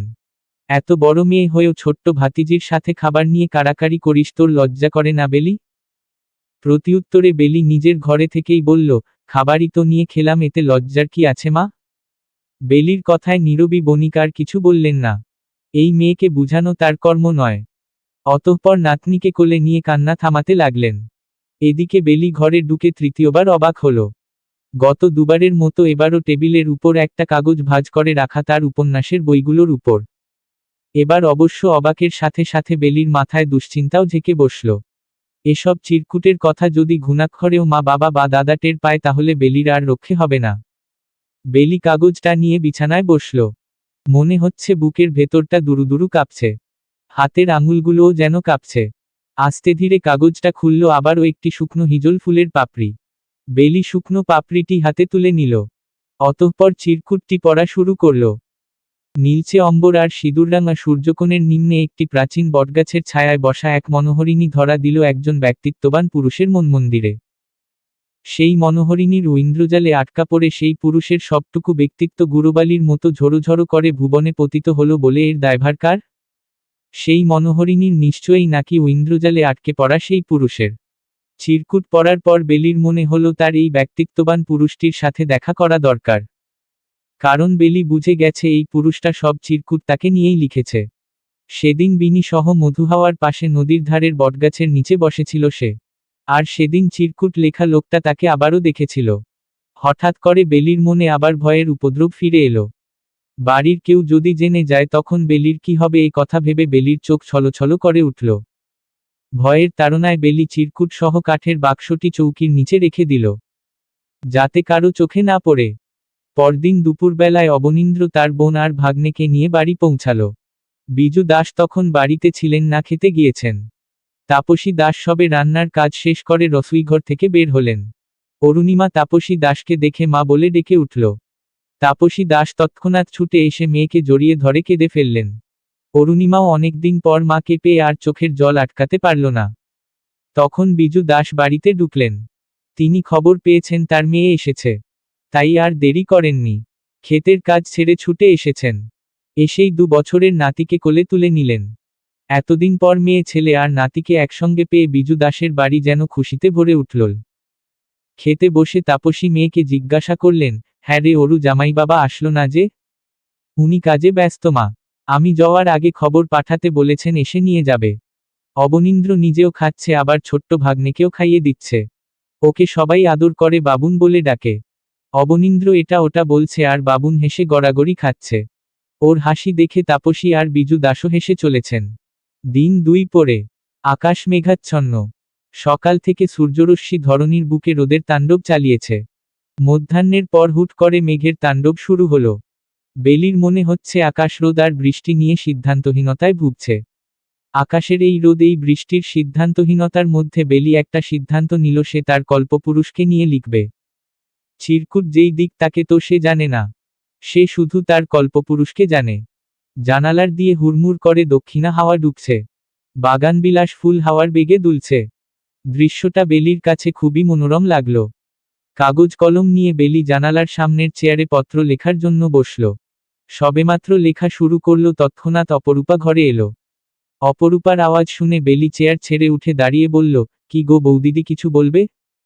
অপরূপা একটু আয়েশ করে বিছানায় বসল। তারপর একটু রয়েসয় বলল, বলবো তো অনেক কিছু ননদিনী। তার আগে শুনো, এবার বোধ হয় আমার নন্দাই মশাই আসার পালা। তা নিজেকে একটু তৈরি করে নিও হু। বেলি নির্বাক। বলার মতো কোন শব্দ খুঁজে পেল না। তার মনে হলো বাইরের আকাশে উড়ে বেড়ানো বিষাদগ্রস্ত মেঘগুলোর মধ্যে একখণ্ড মেঘ এসে বুঝি তার হৃদয়ে বসল। বেলির নির্বাক আদলের দিকে চেয়ে অপরূপা উঠে এসে বেলির সামনাসামনি দাঁড়ালো। বেলির হাত দুটো নিজের হাতের মুঠোয় নিয়ে একটু গম্ভীর স্বরে বলল, শুনো ননদিনী, তোমাকে কেউ কিচ্ছুটি জানানোর প্রয়োজন মনে করল না। কিন্তু আমার মনে হলো তোমাকে জানানোটা ভীষণ প্রয়োজন। আমাদের মাকুন্দা গ্রাম থেকে 4 গ্রাম দূরে অবস্থিত চেরোকি গ্রাম। সেই গ্রামের সবথেকে অবস্থাপন্ন বণিক পরিবারের একমাত্র ছেলের সাথে তোমার বিয়ের কথাবার্তা চলছে। তবে বাবা দাদুর উৎসাহ থাকলেও আমি কিন্তু তোমার দাদার কোন উৎসাহ দেখছি না। কারণ যার সাথে তোমার বিয়ের কথাবার্তা চলছে তার বয়স প্রায় 40 তোমার দাদার কথা হচ্ছে এত বড় লোকের সাথে তার বোনের বিয়ে দেবেন না। আর বাবার কথা হলো ছেলেদের ব্যবসা বাণিজ্য আছে আমাদের মতো জাতকুলো আমাদের সাথে মিলে। বয়সটা না হয় ছাড় দেয়া গেল। অপরূপার কথা শুনে বেলির চোখ ছলছল করে উঠল। বেলির চোখের দিকে তাকিয়ে অপরূপা আবার বলল, লোকটার বয়স বেশি হলেও সমস্যা ছিল না, কিন্তু লোকটার যে আগেও একটা বিয়ে হয়েছিল। গত বছর কলেরায় উনার স্ত্রী মারা যান। এবার বেলির চোখ থেকে অশ্রুকণা ঝরতে লাগলো। সে কেমন অবিশ্বাসের চোখে তার বৌদিদির দিকে চেয়ে আছে। বেলি অনেক কথা বলতে চাইছে কিন্তু মুখ থেকে একটা শব্দও বের করতে পারল না। তৎক্ষণাৎ কোনদিকে না তাকিয়ে সোজা ঘর থেকে বের হয়ে গেল। অপরূপা পেছনে থেকে কয়েকবার ডাকল কিন্তু বেলি শুনল না। এদিকে বেলির গমনপথে তার মা নীরবী বণিক কেমন শ্রান্ত দৃষ্টিতে চেয়ে আছেন। মূলত তিনিই অপরূপাকে বেলির ঘরে পাঠালেন। তখনকার সমাজ আর সমাজের মানুষের চিন্তাধারা সেকেলে ধরনের হলেও বেলির মা নীরবী বণিকের চিন্তাধারা ছিল একটু উচ্চ পর্যায়ের। তাই তিনি মেয়ের ভবিতব্য মেয়ের থেকে আড়াল করতে চাননি। নীরবী বণিক নিজেকে এক অসহায় মা হিসেবে প্রমোদ গুনছেন, যিনি মা হয়েও মেয়ের ভালো চাইতে পারছেন না। আর না নিজের স্বামীকে কিছু বোঝাতে পারছেন। মধ্যাহ্ন শেষে প্রকৃতিতে অপরাহ্নের ছোঁয়া লাগল। অম্বর থেকে রোদ আর মেঘের প্রতিফলন একই সাথে ধরণীর বুকে প্রভাব ফেলছে। আপাতত বৃষ্টি আসার লক্ষণ নেই, তবুও গোয়ালারা মাঠ থেকে গবাদি পশু নিয়ে ঘরে ফেরার জন্য উদ্যত হচ্ছে। কৃষকেরা এখনও চাষাবাদের কাজে ব্যস্ত। ছোট্ট বাচ্চা ছেলেমেয়েরা দল বেঁধে এখানে ওখানে খেলাধুলায় মত্ত। বেলির এসব কিছুর কোনদিকেই নজর নেই। সে আনমনা হয়ে সরু মাটির রাস্তা শেষে এখন মধুহাওয়া অরণ্যে যাওয়ার পথ ধরল। কিছুক্ষণ পর এসে নদীর ঘাটে পৌঁছালো। বেলির যখনই মন খারাপ থাকে তখন এসে এই নদীর ধারে বসে। এটা তার ছোটবেলাকার অভ্যাস। মনে হয় নদীর মতো আর কেউ তার মনের কষ্ট নিবারণ করতে পারবে না। এই নদীই তার মন খারাপের একান্ত সঙ্গী। তবে আজ বেলির মন খারাপের রেশ আকাশ ছোঁয়া। আজ আর নদীর ধারে বসল না। নদীর ঘাটে অনেকগুলো নৌকা বাঁধা। মাঝিরা কেউ নেই, তবে ছোকরা মতন একটা ছেলেকে দেখা যাচ্ছে। বেলি তাকে ডেকে জিজ্ঞেস করল অপরপারে দিয়ে আসতে পারবে কিনা। ছেলেটি সঙ্গে সঙ্গে রাজি হয়ে গেল। বেলি নৌকায় উঠে বসলে ছেলেটি নৌকা ছাড়ল। এই সময়টাতে গায়ের বধূরা কলসি করে নদী থেকে জল নিয়ে যায়। সে সময় কয়েকজন জল নিতে আসছিল। তাদের মধ্যে বিনির মা শিউলিও ছিল। তিনি বেলিকে দেখে জোরে হাঁক দিল, বেলি ও বেলি, এই পড়ন্ত বিকেলে ও পারে চললে কেন? একটু পর সন্ধ্যা নামল বলে। বেলির উত্তর দেবার মতো মনোবল ছিল না। তাও কোনোরকম চলন্ত নৌকা থেকে বলল, এই তো একটু ঘুরে আসি, দেরি করব না। বসন্তের শেষে প্রকৃতিতে গ্রীষ্ম আসার আমেজ দেখা যাচ্ছে। বিভিন্ন ফুল ফলের গাছপালার দিকে দৃষ্টিপাত করলে বোঝা যায় ধরণীতে খুব শীঘ্রই গ্রীষ্মের পদার্পণ হবে। বেলি নৌকা থেকে নেমে হিজল গাছগুলোর দিকে তাকালো। সে হিজল গাছ কিংবা ফুল পছন্দ করে না, তবুও আজ মনে হলো পাতাগুলো যেন আশ্চর্য সুন্দর হয়ে তার চোখে ধরা দিচ্ছে। বেলির মনে হলো আর সপ্তাহখানেক পরেই এই হিজল হিজল ফুলের রাজ্য হয়ে যাবে। বেলি হিজল গাছের সারি পার হয়ে একটু সামনে এগোলো। দেখল বিভিন্ন ফল গাছ। আজ আর সে ফলের দিকে তাকালো না। অন্য সময় হলে নিশ্চয়ই এখন ফল পেড়ে শাড়ির আঁচলে বেঁধে বাড়ি ফিরত। ফল গাছ পার হয়ে আরও একটু ভিতরে একটি বড় অশ্বত্থ গাছ। বেলি গিয়ে অশ্বত্থ গাছের মোটা শিকড়ের উপর বসল। এই গাছের পাশ দিয়ে একটি সরু রাস্তা বয়ে গেছে। মূলত এটিই ভিসুবা গ্রামে যাওয়ার রাস্তা। আজ হাটের দিন নয়, তাই এদিকে লোকসমাগম না থাকারই কথা। তাই বেলি আপনমনে অশ্বত্থ গাছের নিচে বসে রইল। মাঝে মধ্যে পড়ন্ত বিকেলের এক টুকরো সূর্য রশ্মি এসে বেলিকে ছুঁয়ে দিয়ে যাচ্ছে। আবার আশেপাশের বিভিন্ন গাছপালার পত্রপল্লবের ফাঁকে ফাঁকে একটু পর পর সূর্য রশ্মি এসে উকি দিচ্ছে। বেলি ভাবতে বসল, সে তো তার ভবিষ্যৎ একান্ত পুরুষটাকে এমন কল্পনা করে নাই। তাহলে সে কিভাবে সব মেনে নিবে? বেলি চাইতো সে তার ভাগ্যপুরুষের জীবনে প্রথম এবং শেষ নারী হবে। কিন্তু এখন তো মনে হচ্ছে তার ভাবনার বিপরীতে সবটা ঘটবে। বেলি আর ভাবতে পারছে না। সে কেমন করে কেঁদে উঠল। এই পড়ন্ত বিকেলের নিস্তব্ধ অরণ্যের এক কোণে একটি সপ্তদশী কন্যা তার নিজের ভাগ্যের কথা ভেবে নির্বাক চিত্তে কেঁদে চলেছে। কে তার সাক্ষী? নিশ্চয়ই এই মধুহাওয়া অরণ্যের বৃক্ষপত্র ফুল পাখি। বেলির কান্নার স্বরে তাদেরও কি কষ্ট হচ্ছে, হয়তো হচ্ছে, আবার হয়তো না। একটু পরে বেলি নিজেকে ঠিক করে বড় বড় বৃক্ষ আর তাদের ডালপালার ফাঁকে অম্বরের দিকে তাকালো। মনে হলো সূর্য পুরোপুরি মেঘের আড়ালে গিয়ে ধরণীকে ক্রমশ আধারে নিমজ্জিত করার প্রয়াসে চেষ্টার্ত। আকস্মিক বিভিন্ন পাখির কলতান বেলির শ্রবণেন্দ্রিয়ে ধরা দিল। এতক্ষণ কান্নার তোরে আর কোনদিকে তার খেয়াল ছিল না। এখন বেলির মনে হচ্ছে মধুহাওয়া অরণ্য বুঝি তার মনে একটু একটু প্রসন্নতার প্রভাব ফেলছে। বেলি উঠে দাঁড়ালো, আস্তে ধীরে সামনের দিকে অগ্রসর হচ্ছে। নদীর পাড়ে এসে বেলির মনে হলো সে ভুল করেছে। মস্ত বড় ভুল। কারণ চারিদিকে প্রায় অন্ধকার। যে কোনো সময় তুমুল বর্ষণ নামবে। আর একটু পরে পুরোপুরি সন্ধ্যা নেমে পুরো প্রকৃতিকে গ্রাস করে ফেলবে। এইবার নিজের অবস্থান ভেবে বেলির কান্না পাচ্ছে। সে কিভাবে বাড়ি যাবে? তার চেয়ে বড় কথা, নদী কিভাবে পার হবে। নদী পার হওয়ার চিন্তায় বেলি যখন চারপাশে হন্যে হয়ে তাকাচ্ছে, ঠিক তখন তার চোখে পড়ল হিজল পাড়ের কোনায় একটা ছোট্ট নৌকা বাঁধা। সে দ্রুত বাঁধা নৌকার সামনে এসে দাঁড়ালো। কিন্তু মাঝি তো নেই। মাঝি কোথায়? নৌকা দেখে বেলি ভাবল এইবার তাড়াতাড়ি বাড়ি ফিরতে পারবে, কিন্তু সে আশার প্রদীপও বোধ হয় নিভল বলে বেলি তৎক্ষণাৎ সেখানেই বসে পড়ল। ভাবতে বসল কিভাবে আজ নিজেকে রক্ষে করবে। বাড়ির সবাই হয়তো তার জন্য উদ্বিগ্ন। বেলির এত এত চিন্তার মাঝে হুট করে পেছনে থেকে কেউ একজনের কণ্ঠ শোনা গেল। এই সন্ধ্যাবেলায় একা অরণ্যে কেন এলে? আকস্মিক ভেসে আসা কণ্ঠস্বরের মালিককে দেখার জন্য বেলি পেছনে ফিরল। দেখল তার থেকে একটু দূরে তাদের গ্রামের স্কুলের নতুন মাস্টার মশাই দাঁড়িয়ে আছেন। এই সন্ধ্যারাতে গহীন অরণ্যের পারে অপরিচিত একটা পুরুষ মানুষকে দেখে বেলির ভয় যেন আরো দ্বিগুণ বেড়ে গেল। ভয়ের তাড়নায় বেলির মস্তিষ্ক যেন অচলাবস্থায় পরিণত হলো। এদিকে অবনীন্দ্র বুঝতে পারছে না এই আবহাওয়ায় বেলি অরণ্যে কি করছে, তাও আবার এমন একটা সময়ে। অবনীন্দ্র কয়েকদিন যাবৎ ব্যস্ততার দরুন নদীর পাড়ে আসতে পারেনি। ছোটবেলা থেকে অবনীন্দ্রের হিজল গাছ আর ফুলের প্রতি অপরিসীম মায়া। আজ একই কারণে সেই এই হিজল পাড়ে এলো। একটু আগেই এসে পৌঁছেছে। তারপরই হুট করে আকাশে পরিপূর্ণ মেঘের বিস্তার শুরু হলো। ভাবল বৃষ্টি নামার আগে তাড়াতাড়ি প্রস্থান করা উচিত। তখনই তার চোখে ধরা পড়ল গহীন অরণ্য থেকে ছুটে আসা হলদে শাড়ি পরা এক সপ্তদশী কন্যা। মনে হচ্ছিল সে যেন নিজের নীড়ে ফেরার উপায় খুঁজতে দিকবিদিক ছুটছে। কি হলো বললে না তো? এ অসময়ে এখানে কেন এলে? অবনীন্দ্রের কথা বলার ধরনে বেলির মনে হলো সে যেন বেলিকে বহু যুগ আগে থেকে চিনে। বেলি তার ভয়ের আড়ষ্টতা নিজের ভেতরে সুপ্ত অবস্থায় রেখে প্রত্যুত্তরে বলল, ঘুরতে এসেছিলাম, কিন্তু আবহাওয়া এমন প্রতিকূলে যাবে তা ভাবিনি। এখন বাড়ি ফেরার কোন উপায় আছে কি? কোন মাঝিকে তো দেখা যাচ্ছে না। এই নৌকা আমি চালিয়ে এসেছি। মাঝি লাগবে না। চলো। অবনীন্দ্রের কথায় বেলি আশ্চর্য।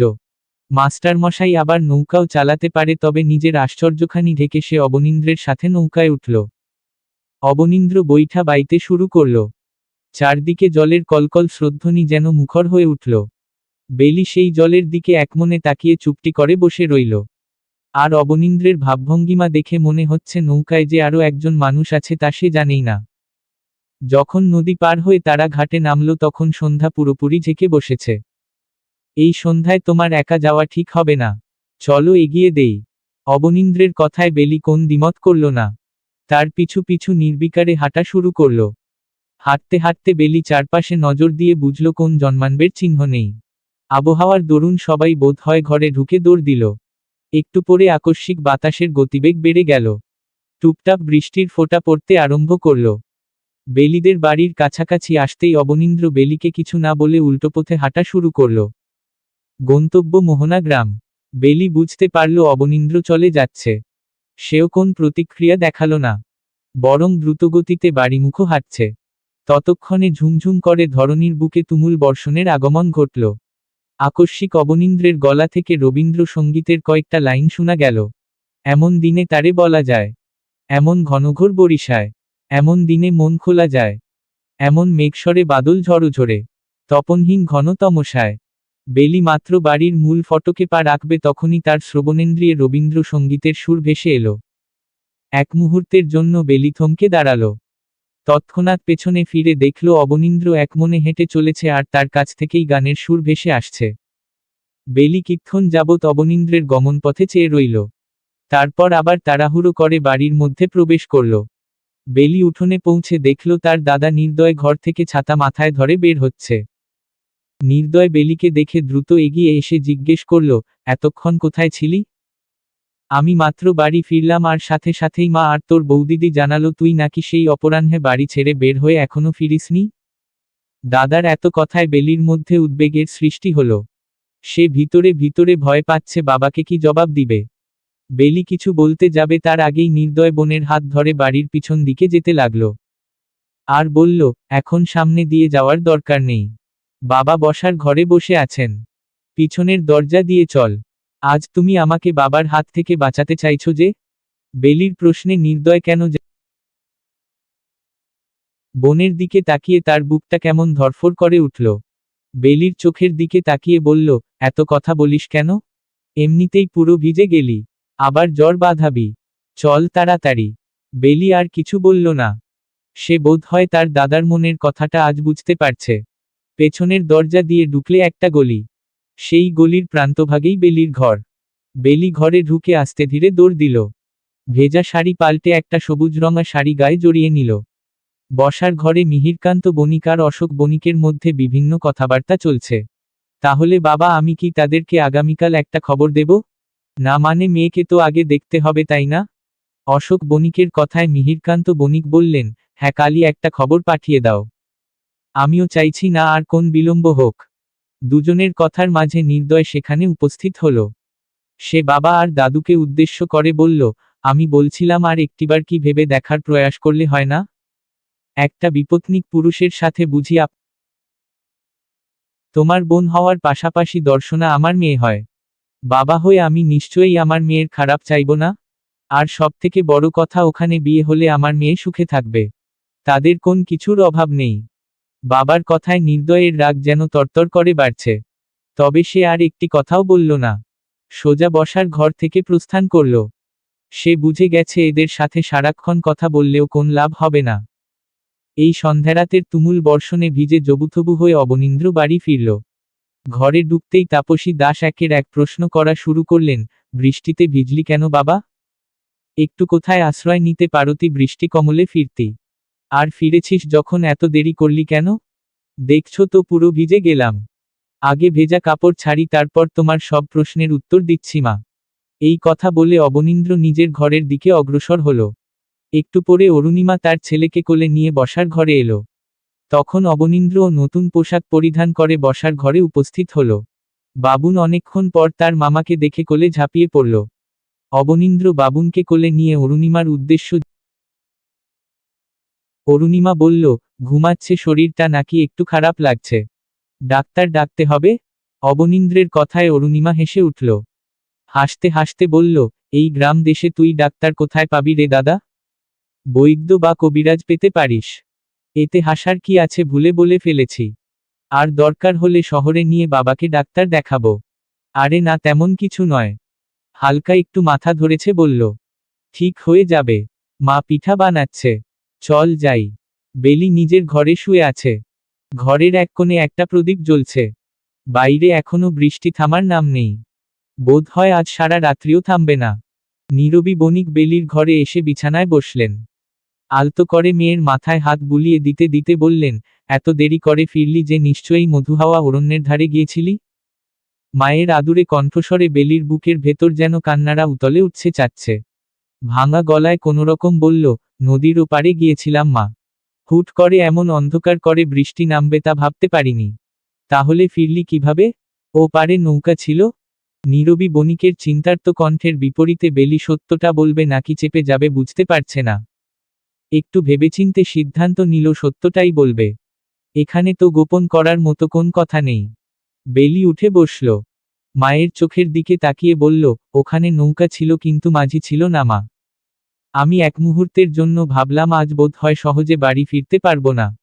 কিন্তু পরমুহূর্তেই স্কুলের নতুন মাস্টারমশাইকে দেখলাম। উনি নাকি নিজে নৌকা চালিয়ে ঘুরতে গেলেন। উনি পৌঁছে দিলেন আমাকে।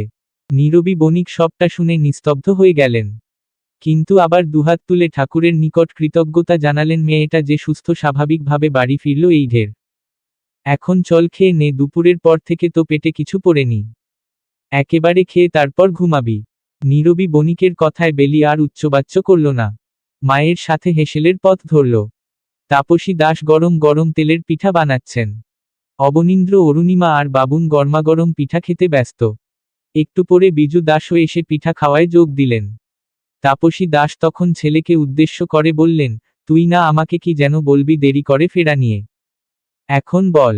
অবনীন্দ্র মায়ের কথায় কিক্ষণ চুপ করে কিছু একটা ভাবল। তারপর একটু রয়েসয় বলল, কি আর বলবো, বৃষ্টির কারণে ফিরতে দেরি হলো এই তো। এতে আবার বলার কি আছে মা? হিজল পাড়ে গিয়েছিলি? বিজু দাসের কথায় অবনীন্দ্র ঘাড় নেড়ে সায় জানালো। হুট করে অবনীন্দ্র কেমন অন্যমনস্ক হয়ে গেল। তার ষষ্ঠ ইন্দ্রিয় তাকে যেন নতুন কিছুর আভাস দিচ্ছে। কিন্তু অবনীন্দ্র ঠিক ধরতে পারছে না ব্যাপারটা। পরদিন অপরাহ্ন বেলা, বেলির একমাত্র পিসি অৎসি বণিক অনেকদিন পর বাবার বাড়িতে এলেন। একমাত্র ভাইয়ের মেয়েকে দেখতে আসবে, তাই তিনি সেই ভোরবেলা ভিসুবা গ্রাম থেকে রওনা দিলেন।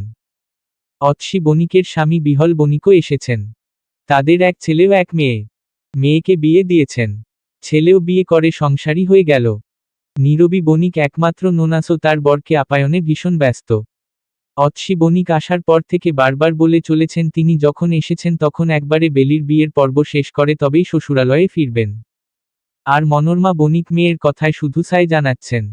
নীরবী আর অপরূপার মুখে বেলির বিয়ের প্রসঙ্গে কোন শব্দ শোনা যাচ্ছে না। এদিকে ছোট্ট নিহি আসার পর থেকে বিহল বণিকের কোলে চড়ে আছেন।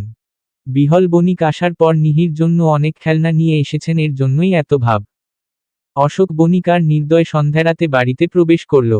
বাবা ছেলে মিলে সেই প্রভাতে শহরে গিয়েছিল ব্যবসার কাজে। বিভিন্ন ফসল, সবজি ও মশলা নিয়ে। অশোক বণিক প্রভাতবেলায় একখানি আমন্ত্রণ পত্র লিখে চেরোকি গ্রামের বণিক বাড়ির উদ্দেশ্য পাঠিয়ে দিয়েছিলেন। আগামীকাল অপরাহ্নেই বেলিকে দেখতে আসার কথা জানিয়ে তিনি পত্র পাঠালেন।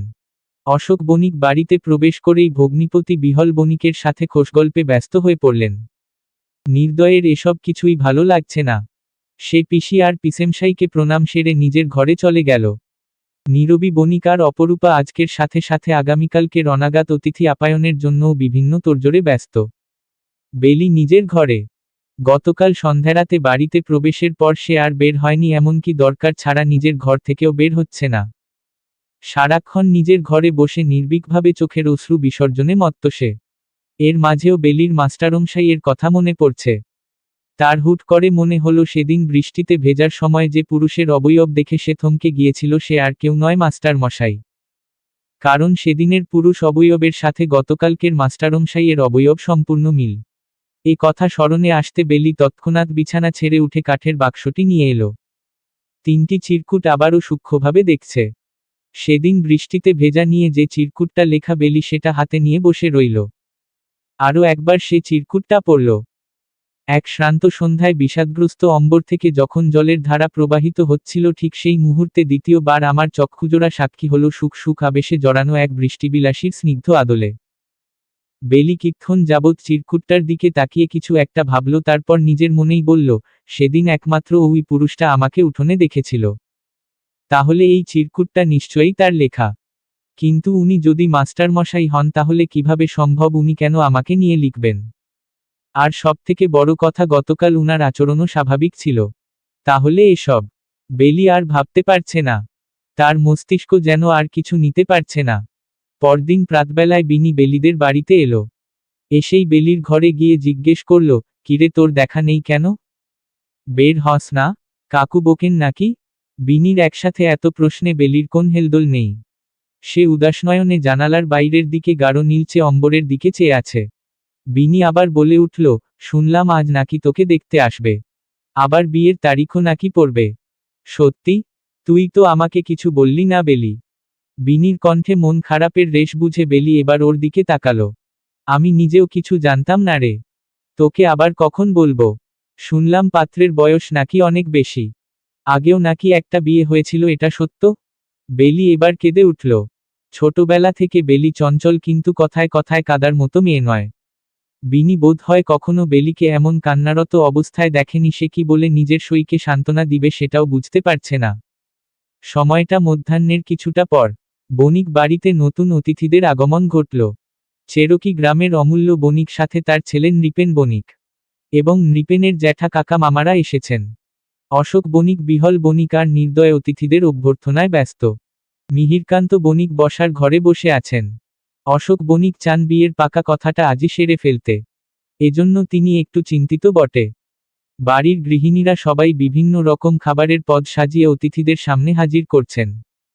অশোক বণিক পাত্রের বাবা অমূল্য বণিকের সাথে বিভিন্ন কুশলাদি বিনিময় করছেন। তবে তিনি একটা জিনিস লক্ষ্য করছেন, অতিথিদের সবার মুখে একটা থমথমে অবস্থা বিরাজ করছে। বসার ঘরে এক বিরাট বৈঠক বসেছে বললে ভুল হবে না। অমূল্য বণিক একটু ইতস্ততভাব করে বললেন, আমরা আসার পথে শুনলাম আপনাদের মেয়ের সাথে নাকি গ্রামের একজন মাস্টারমশাইয়ের প্রেমের সম্পর্ক রয়েছে। অমূল্য বণিকের আকস্মিক বার্তায় বসার ঘরে যেন বজ্রপাত হলো। সকলের চোখমুখের অবস্থা এখন তেমনই।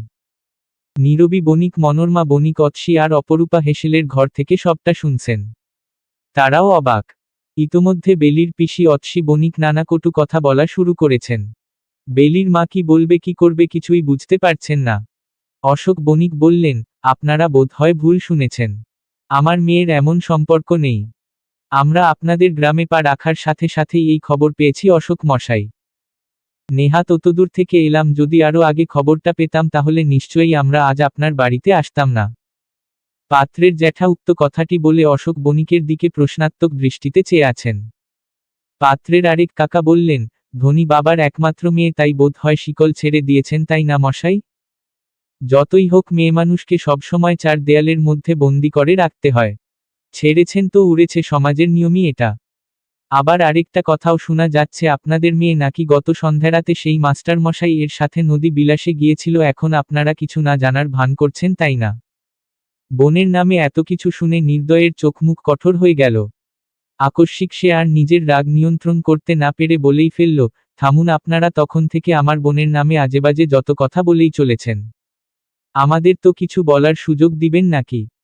অমূল্য বণিক বললেন, তোমরা আবার কি বলবে বাবা, তোমাদের মেয়ের কুকীর্তি ডাকার জন্য অজুহাত খুঁজবে এই আর কি। আসলে আমাদেরই ভুল ছিল ভালোমতন খোঁজখবর না নিয়ে এখানে আসা। এই কথা বলে পাত্রপক্ষরা সবাই উঠতে উদ্যত হলেন। অশোক বণিক আর মিহিরকান্ত বণিক সবাইকে অনুরোধ করছেন যাতে মেয়েটাকে একবার হলেও দেখে যায়। উনারা কারো কোন কথা শুনলেন না। সবাই একে একে চলে গেলেন।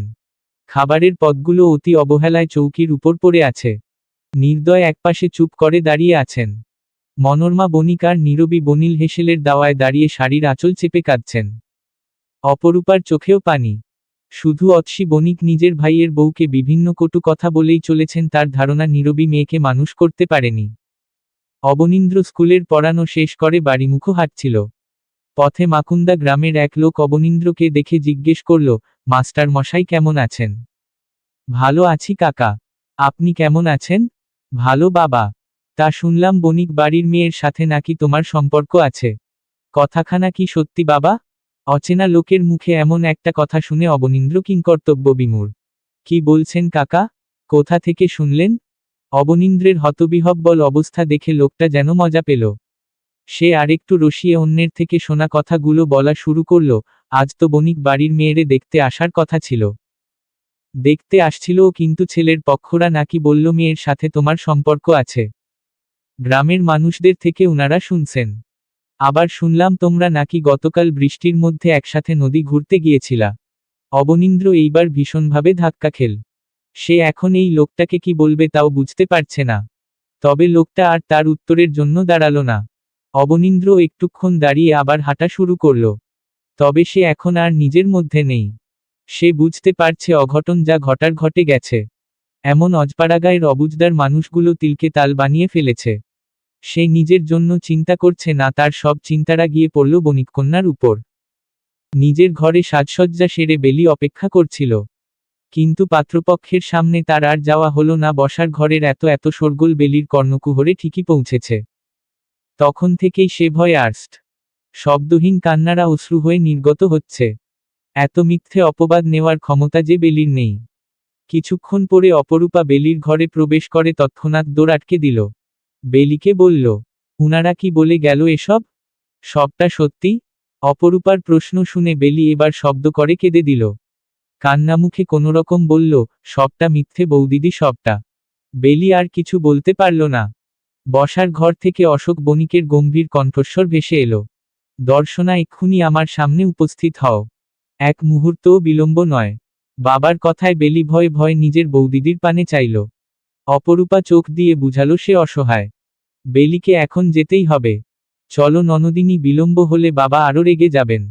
ভয় পাবে না, সত্যটা বলবে। বেলির দিকে তাকাতে অপরূপার কেমন যেন কষ্ট হচ্ছিল। এই বাড়িতে আসার পর থেকে বেলির দুষ্টুমি, চঞ্চলতা আর মিশুক ভাব দেখে সে যেন মেয়েটাকে ভালোবেসে ফেলেছে। এই দিনের মধ্যে কতবার বৌদিদি করে ডেকে ডেকে বাড়ি মাথায় তুলে, এর মাটা কি নেহাত কম? এজন্যই তো বেলির বিয়ের কথা উঠার পর থেকে অপরূপার মনটাও ভালো নেই। অপরূপার কথায় বেলির ভয়ে যেন আরো ঝেঁকে বসল। বসা থেকে উঠে দাঁড়ালো, মনে হচ্ছিল পাশলত হয়ে আছে। পুরো শরীরের কাঁপুনি সুস্পষ্ট। অপরূপা বেলিকে ধরে বসার ঘরের পথ ধরল। বসার ঘরে একটা থমথমে অবস্থা বিরাজমান। কারো মুখে কোন রা নেই। নীরবী বণিক এক কোণে দাঁড়িয়ে এখনো নিঃশব্দে কেঁদে চলেছেন। অপরূপা বেলিকে নিয়ে এসে মাত্র বসার ঘরে উপস্থিত হলো, তখনই অশোক বণিক অগ্নিঝরা দৃষ্টিতে মেয়ের দিকে চাইলেন।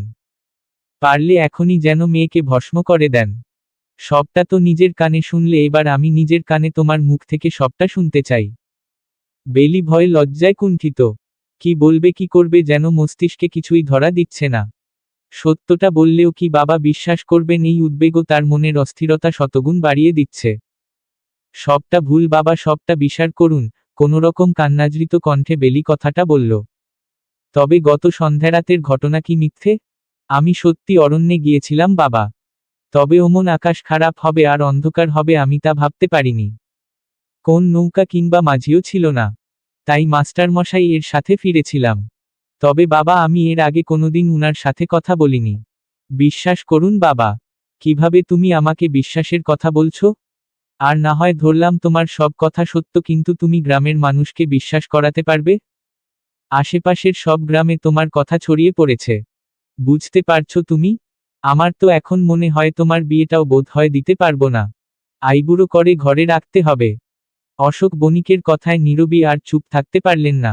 আপনি এসব কি কথা বলছেন? আমি জানি আমার মেয়ে কোন ভুল কথা বলছে না। এই সমাজ আর সমাজের মানুষ আমার মেয়ের গায়ে কলঙ্ক দেবার জন্য উঠেপড়ে লেগেছে। আর আপনি সেই সমাজের পক্ষ নিয়ে নিজের মেয়েকে এমনভাবে কথা শোনাচ্ছেন। বুঝে শুনে কথা বলো নীরবী। আমি যা বলেছি তার মধ্যে একটা শব্দও মিথ্যে নয়। বাবার কথা শুনে নির্দয় যেন হতবাক সে বলল, আপনি কার সাথে বেলির বিয়ে দিতে চাইলেন বাবা? একটা মেরুদণ্ডহীন পুরুষমানুষের সাথে?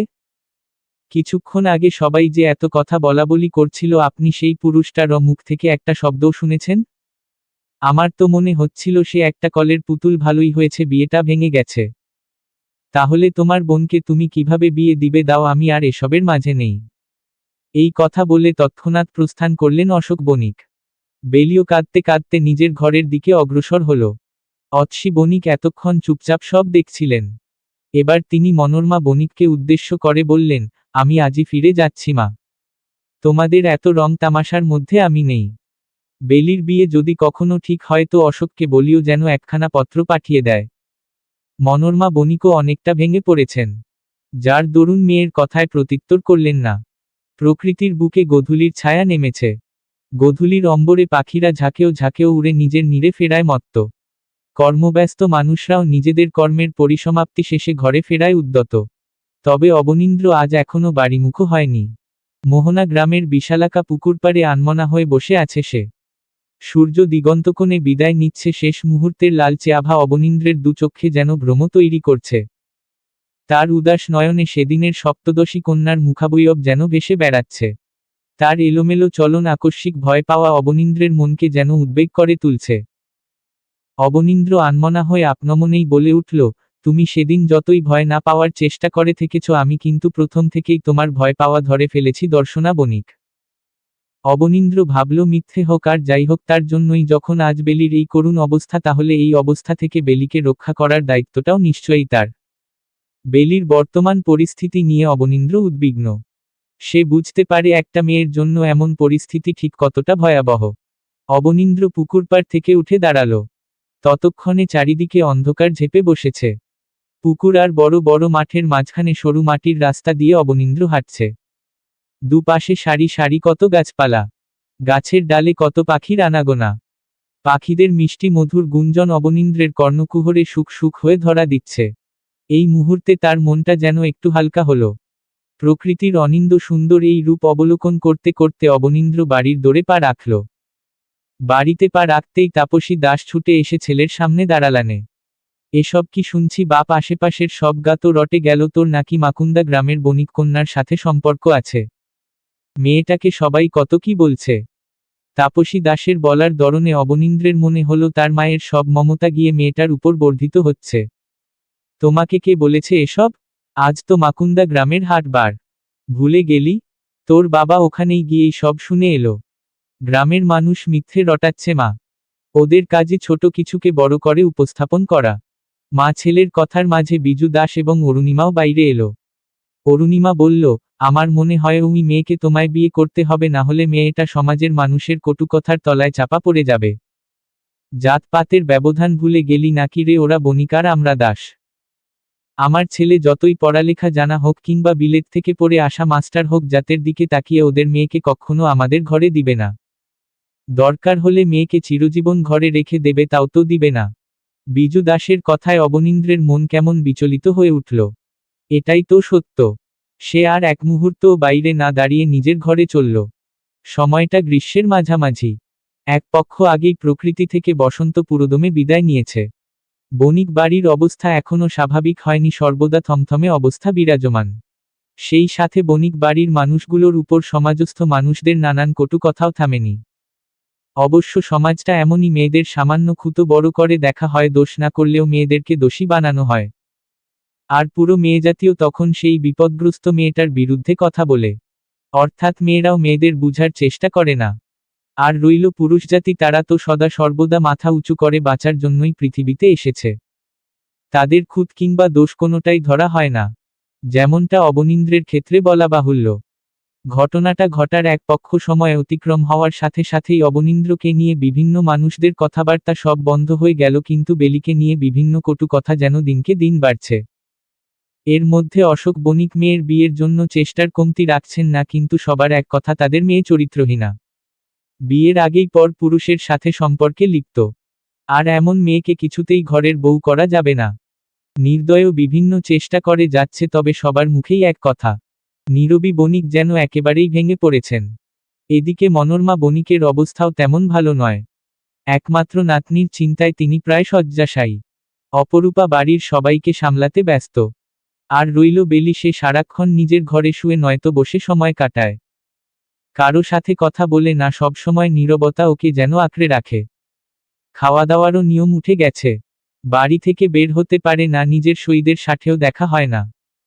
আগের মতো পত্রও লিখে না, এমনকি তার প্রিয় উপন্যাসের পাতাগুলোও ছুঁয়ে দেখে না। সেগুলো ভীষণ অবহেলায় পড়ে রইল। বেলির রূপ লাবণ্যে কোথায় যেন হারিয়ে গেল। নীরবী বণিক আর অপরূপা বেলিকে সহজ করার চেষ্টা করেন, তবে তাদের চেষ্টা ওই চেষ্টাটুকু পর্যন্তই। বোনের এ অবস্থা নির্দয়ের আর সহ্য হচ্ছে না। অনেক ভেবেচিন্তে সে ঠিক করল অবনীন্দ্রকে একখানা পত্র লিখবে। যেই ভাবা সেই কাজ, একটি কাগজ আর কলম নিয়ে সে পত্রখানা লিখা আরম্ভ করল। গ্রীষ্মের আকস্মাৎ তাপপ্রবাহে চারিদিক উত্তপ্ত। উত্তাপের দরুন জনজীবন যেন অতিষ্ঠ। তাও কারো কোথাও বিশ্রাম নেয়ার তাগিদ নেই। গায়ের মানুষগুলো সবসময়কার মতো নিজেদের কর্মে লিপ্ত। কর্ম বন্ধ হলে যে অন্য জুটাও বন্ধ হয়ে যাবে। সময়টা 3:26। অবনীন্দ্র কদমতলায় দাঁড়িয়ে আছে। সে নজর ঘুরিয়ে আশেপাশের কৃষিজমিগুলো দেখছে, যেখানে এই খররোদ্রে এখনো কৃষকরা চাষাবাদের কাজ করে যাচ্ছে। অবনীন্দ্র স্কুলের ক্লাস শেষে যখন বের হবে, তখনই পিয়ন তার হাতে একটা খাম দিল। খামের উপরে পত্রদাতার নামের জায়গায় নির্দয় বণিক লেখা। অথচ অবনীন্দ্র একটুও বিস্মিত হয়নি, যেন সে জানত এমন একটা পত্র তার উদ্দেশ্যে আসবে। অবনীন্দ্র খাম খুলে দেখে ছোট্ট একখানা কাগজে গুটি কয়েক লাইন লেখা। লেখাগুলো ঠিক এমন: অবনীন্দ্র, আজ বিশেষ প্রয়োজনে তোমাকে স্মরণ করতে হলো। আমি তোমার সাক্ষাৎ প্রার্থী, সেটা আজই। স্কুল ছুটি শেষে স্কুলের সামনের রাস্তার কদমতলায় থেকেও আমি আসব। কিছু জরুরি কথা আছে। একটু পরে নির্দয়কে আসতে দেখা গেল। দুজনে কুশলাদি বিনিময় শেষে অবনীন্দ্র বলল, আপনার বিশেষ তলবের কারণ বোধ হয় আমার জানা নির্দয় সাহেব। তুমি একজন বিচক্ষণ মানুষ, তাই আমি নিজের মুখে কিছু বলার আগেই তোমার সেটা বুঝে ফেলা স্বাভাবিক। তাহলে সরাসরি আসল কথাটাই বলি। আমার বোনের অবস্থা, গ্রামের মানুষদের বিভিন্ন কথাবার্তা সবই নিশ্চয়ই তোমার অবগত। আমি আর নিতে পারছি না এসব। এই সমাজের জাতপাতের গোঁড়ামির তলায় আমার বোনটা পিষ্ট হয়ে যাচ্ছে অবনীন্দ্র। এই সমাজ আর সমাজস্থ মানুষগুলো অশিক্ষিত কিংবা শিক্ষিত যাই হোক, এদের মানসিক বিকাশ কদাচিৎ হবে না। তোমার আর আমার মতো এরা সহজভাবে ভাবতে পারে না। অবশ্য ওদের দোষ দিয়ে কি হবে, আমার বাবাই তো এসবে অন্ধবিশ্বাসী। দেখুন নির্দয় সাহেব, আমি ছোটবেলা থেকেই এসব জাত অজাত মানি না। আমি সনাতন, এটাই আমার আসল পরিচয়। এবার আমি যার সাথে বিবাহ বন্ধনে আবদ্ধ হতে চাই সেও তো সনাতন হলেই হবে, তাই না? কিন্তু এই কথাটা আপনি কুসংস্কারে বিশ্বাসে কোন সনাতনীকে বুঝাতে পারবেন না। তাই বলছি, সমাজের কথায় নিজের কান দিবেন না। আপনি যেটাতে ভালো থাকবেন সেটাই নিশ্চয়ই আপনার করা উচিত। জীবন যেহেতু আপনার, তাই এর সাথে সংশ্লিষ্ট বিষয়াদিও আপনাকে ভোগ করতে হবে, সেটা সুখ হোক আর দুঃখ। আজ বিপদে পড়ে দেখুন সমাজের কেউ আপনার সাহচর্যে ভুলেও আসবে না। আর ইনিয়ে বিনিয়ে কথা বলতে আমি ঠিক পারি না, তাই বলছি আপনার পরিবারের সাথে সব ঠিকঠাক করে সিদ্ধান্ত আমায় জানাবেন। আমি সবকিছুতেই রাজি, আর আমার পরিবারও। আশা করি আমি কি বললাম আপনি তা বুঝেছেন। তোমার আর তোমার পরিবারের চিন্তা চেতনা খুবই প্রশংসনীয় অবনীন্দ্র। কিন্তু আমার পরিবারকে না হয় রাজি করালাম, এই সমাজের মানুষগুলোর মুখ কিভাবে বন্ধ করব? আমার বোন এমনিতে ভঙ্গুর হয়ে গেছে, এর বেশিও কিভাবে নিবে? আপনি শুধু সঠিক সিদ্ধান্ত জানাবেন, বাকিটা আমার দায়িত্ব। অবনীন্দ্রের কথায় নির্দয় যেন আশার প্রদীপ হাতে পেল। একটা স্বস্তির নিঃশ্বাস পেলে নির্দয় বাড়িমুখো রওনা দিল। বিপরীত দিকে অবনীন্দ্রও চলল। দুজনের পথ আলাদা হলেও চিন্তা যেন একই বিন্দুর মধ্যিখানে। দুজনের ভেতরটা ওদের জানান দিচ্ছে একটা ছোটখাটো ঝড়ের সম্মুখীন খুবই শীঘ্রই হতে হবে। নির্দয় বাড়ি ফিরে মা ঠাকুরমা আর অপরূপাকে সবটা খুলে বলল। সব শুনে মনোরমা বণিক একটা দীর্ঘ নিঃশ্বাস নিগর্মন করে জানালেন, আমি চাই আমার নাতনিটা এই বিপদ থেকে উদ্ধার হোক। বিভিন্ন মানুষের বিভিন্ন কথা চিরতরে বন্ধ হয়ে যাক। ছোট থেকে বিজুর ছেলেকে দেখে এসেছি, ও অনেক ভালো ছেলে। এবার তোর দাদু আর বাবাকে মানাতে হবে রে দাদু ভাই। তুমি চিন্তা করো না ঠাকুরমা, সবটা ঠিকঠাক হবে, শুধু একটু কষ্ট হবে এই যা, আর বাবাকে বুঝাতে পারলেই দাদুও বুঝে যাবে। নীরবী বণিক কোন কথা বলছেন না। তিনি কেমন কাঠের পুতুলের মতে নির্জীব হয়ে বসে আছেন। নির্দয় তার মাকে লক্ষ্য করল। মায়ের দিকে তাকালে যে তার বুকটা ফেটে যায়। প্রতিদিন রাতে খাওয়া দাওয়া শেষ করে অশোক বণিক নিজের ঘরে বসে কিছুক্ষণ উপন্যাসের বই পড়েন। আজও খাবার খেয়ে যথারীতি উপন্যাসের বই পড়তে বসলেন। তখন নির্দয়ের প্রবেশ ঘটল। কি ব্যাপার, আজ হঠাৎ অসময়ে আমার ঘরে? কেন বাবা, আমি কি আপনার ঘরে আসতে পারি না? তা কখন বললাম, এই সময়ে তো কখনো আসো না, আজ হঠাৎ এলে। কিছু জরুরি কথা ছিল। মনে হলো এটাই উপযুক্ত সময়। এত ব্যাখ্যা বিশ্লেষণে না গিয়ে বলে ফেল। বাবার অনুমতি পেয়ে নির্দয় বিছানার একপাশে বসল। আস্তে ধীরে অবনীন্দ্রের বলা কথাগুলো নিজের হয়ে বলে ফেলল। যতক্ষণ নির্দয় কথা বলছিল ততক্ষণ যাবৎ অশোক বণিক একটা কথাও বললেন না। তার মুখাবয়ব দেখে মনে হচ্ছে নির্দয়ের কথা শোনার পর শত গাম্ভীর্যতা এসে বুঝি তার আদলে ঝেঁকে বসল। বাবা, গ্রামের মানুষগুলোর কটু কথার বানে আমার বোনটা ধুকে ধুকে মরবে, তা কিন্তু আমি দেখতে পারবো না। এই আজ আপনি অন্য কোথাও বেলির বিয়ে দিতে পারছেন না, এর জন্য দায়ী কারা জানেন? সমাজের মানুষগুলোই দায়ী। তাহলে আপনি কেন ওই মানুষগুলোর জন্য নিজের মেয়েকে দোষারোপ করছেন? অবশ্য আপনি নিজেও জানেন বেলি নির্দোষ। নির্দয়ের কথা শুনে এই পর্যায়ে অশোক বণিকের চোখে যেন জল টলমল করে উঠল। নেহাত ছেলে টের পায়, তাই অন্য দিকে তাকিয়ে রইলেন। ওভাবেই বললেন, তাহলে এখন কি করতে বলছো? বাবার কথায় নির্দয়ের বুক থেকে যেন এক খণ্ড শক্ত পাথর নেমে গেল।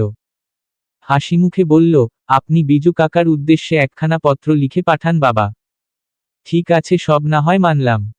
কিন্তু এই জাতপাতের সংস্কারকে বুড়ো আঙুল দেখিয়ে সহজে তো এই বিয়ে হবে না নির্দয়। কুসংস্কার দূর করার সময় এসে গেছে বাবা। আমাদের বেলিকে দিয়েই না হয় এই কুসংস্কার দূর করার পদক্ষেপ আরম্ভ হোক। বাবার সাথে কথা শেষ করে নির্দয় তাড়াহুড়ো করে বের হয়ে গেল। বাড়ির সবাইকে তো এই খুশির খবরটা দিতে হবে যে তার বাবা রাজি। পরদিন স্কুল ছুটির পরে অবনীন্দ্র মধুহাওয়া অরণ্যের দিকে চলল। অনেকদিন তার ওদিকে যাওয়া হয়নি। এই খররুদ্রের দুর্গম পথে প্রান্তরে হাঁটতে হাঁটতে সে শৈশবের স্মৃতি রোমন্থনে ব্যাকুল। শৈশবে যখনই সুযোগ পেত তখনই মোহনা গ্রাম থেকে প্রায় 2 ক্রোশ পথ ছুটে এই মধুহাওয়ায় আসত। এই অরণ্যের গাছপালা, পত্রপল্লব, বিভিন্ন নাম না জানা পাখি, নদী, নদীর পাড়ে হিজল ফুল তার কতই না আপন। কত দীর্ঘ সময় সে এই অরণ্যের ধারে কাটিয়েছে সেই হিসেব বোধ হয় কখনো পাওয়া যাবে না। নদীর পাড়ে প্রাচীন বটগাছের নিচে বসে কতবার যে আপনচিত্তে হারিয়ে গিয়েছিল অবনীন্দ্রের তাও অজানা। ভাবতে ভাবতে অবনীন্দ্র নদীর পাড়ে পৌঁছাল। অবনীন্দ্র নৌকায় উঠল, মাঝি নৌকা চালানো শুরু করল। সূর্যের উত্তপ্ত কিরণ ঠেলে যেন দমকা হাওয়া এসে অবনীন্দ্রের শ্রান্ত শরীর মনে শীতলতা এনে দিচ্ছে। গাংচিল বক নদীর এ ধার থেকে ও ধারে উড়ে বেড়াচ্ছে। অবনীন্দ্রের মনে হলো এমন রৌদ্রময় বিকেলে শান্ত টলমলে নদীর উপর নৌকায় বসে শীতল বাতাসের সংস্পর্শে সে জীবনের আসল সৌন্দর্য উপভোগ করছে। একসময় নৌকা অপর পারে এসে থামল। অবনীন্দ্র নৌকা ছেড়ে হিজল গাছগুলোর সামনে গেল। হিজল গাছের বাসি ফুলগুলো এখনো সামনের নদীর শান্ত জলের উপর ভেসে বেড়াচ্ছে। কিছু ফুল আবার গাছতলায়ও পড়ে আছে। ফুলগুলো থেকে কি সুন্দর মনোরম সুবাস এসে অবনীন্দ্রের নাসারন্ধ্রে প্রবেশ করছে। সে ভাবছে কত কত দীর্ঘ অপেক্ষার পর নিজের দেশে নিজের প্রিয় ফুলের সুবাস পাচ্ছে। অবনীন্দ্র কারণ এই ফুলগুলো প্রতি রাত্রে ফোটে আবার ভোরেই ঝরে যায়। তাই হিজল ফুলের জন্য এলে ভোরে আসাই আবশ্যক। কিছুক্ষণ পরে অবনীন্দ্র অরণ্যের একটু গভীরে প্রবেশ করল। তার নজর পড়ল বড় অশ্বত্থ গাছে। হঠাৎ করে শৈশবের একটা ঘটনা তার মনে পড়ে গেল। সেদিন ছিল জ্যৈষ্ঠ মাসের প্রথম দিন। দুপুরে খেয়ে অবনীন্দ্র লুকিয়ে বাড়ি থেকে বের হয়ে সোজা এই নদীর পাড়ে এলো। সব দিক ঘুরে ঘুরে সে অশ্বত্থ গাছটার নিচে বসে উদাসমুখে প্রকৃতির রূপে হারিয়ে গিয়েছিল। সে সময়ে এমন উদাসমুখে বসে অবনীন্দ্র কোন ভাবনায় ডুবেছিল তা আর এখন মনে পড়ে না। তারপর দুপুর পেরিয়ে বিকেল, বিকেল পেরিয়ে গোধূলির আগমন ঘটল। অবনীন্দ্র তখনও একভাবেই বসেছিল। হঠাৎ কিছু মানুষের শোরগোলে তার ধ্যান ছুটল। অরণ্যে থেকে বের হওয়ার জন্য উদ্যত হয়েছিল, দেখল সামনে তার বাবা দাঁড়িয়ে, পাশে আরও 2-3 জন মানুষ। সেদিন তাকে অনেক বোকাও শুনতে হয়েছিল, মাও বকেছিল। এভাবে না বলে কয় দীর্ঘ সময় বাড়ি থেকে দূরে থাকার দরুন মা বাবার চিন্তা ক্রমশ আকাশ ছুঁয়ে গিয়েছিল।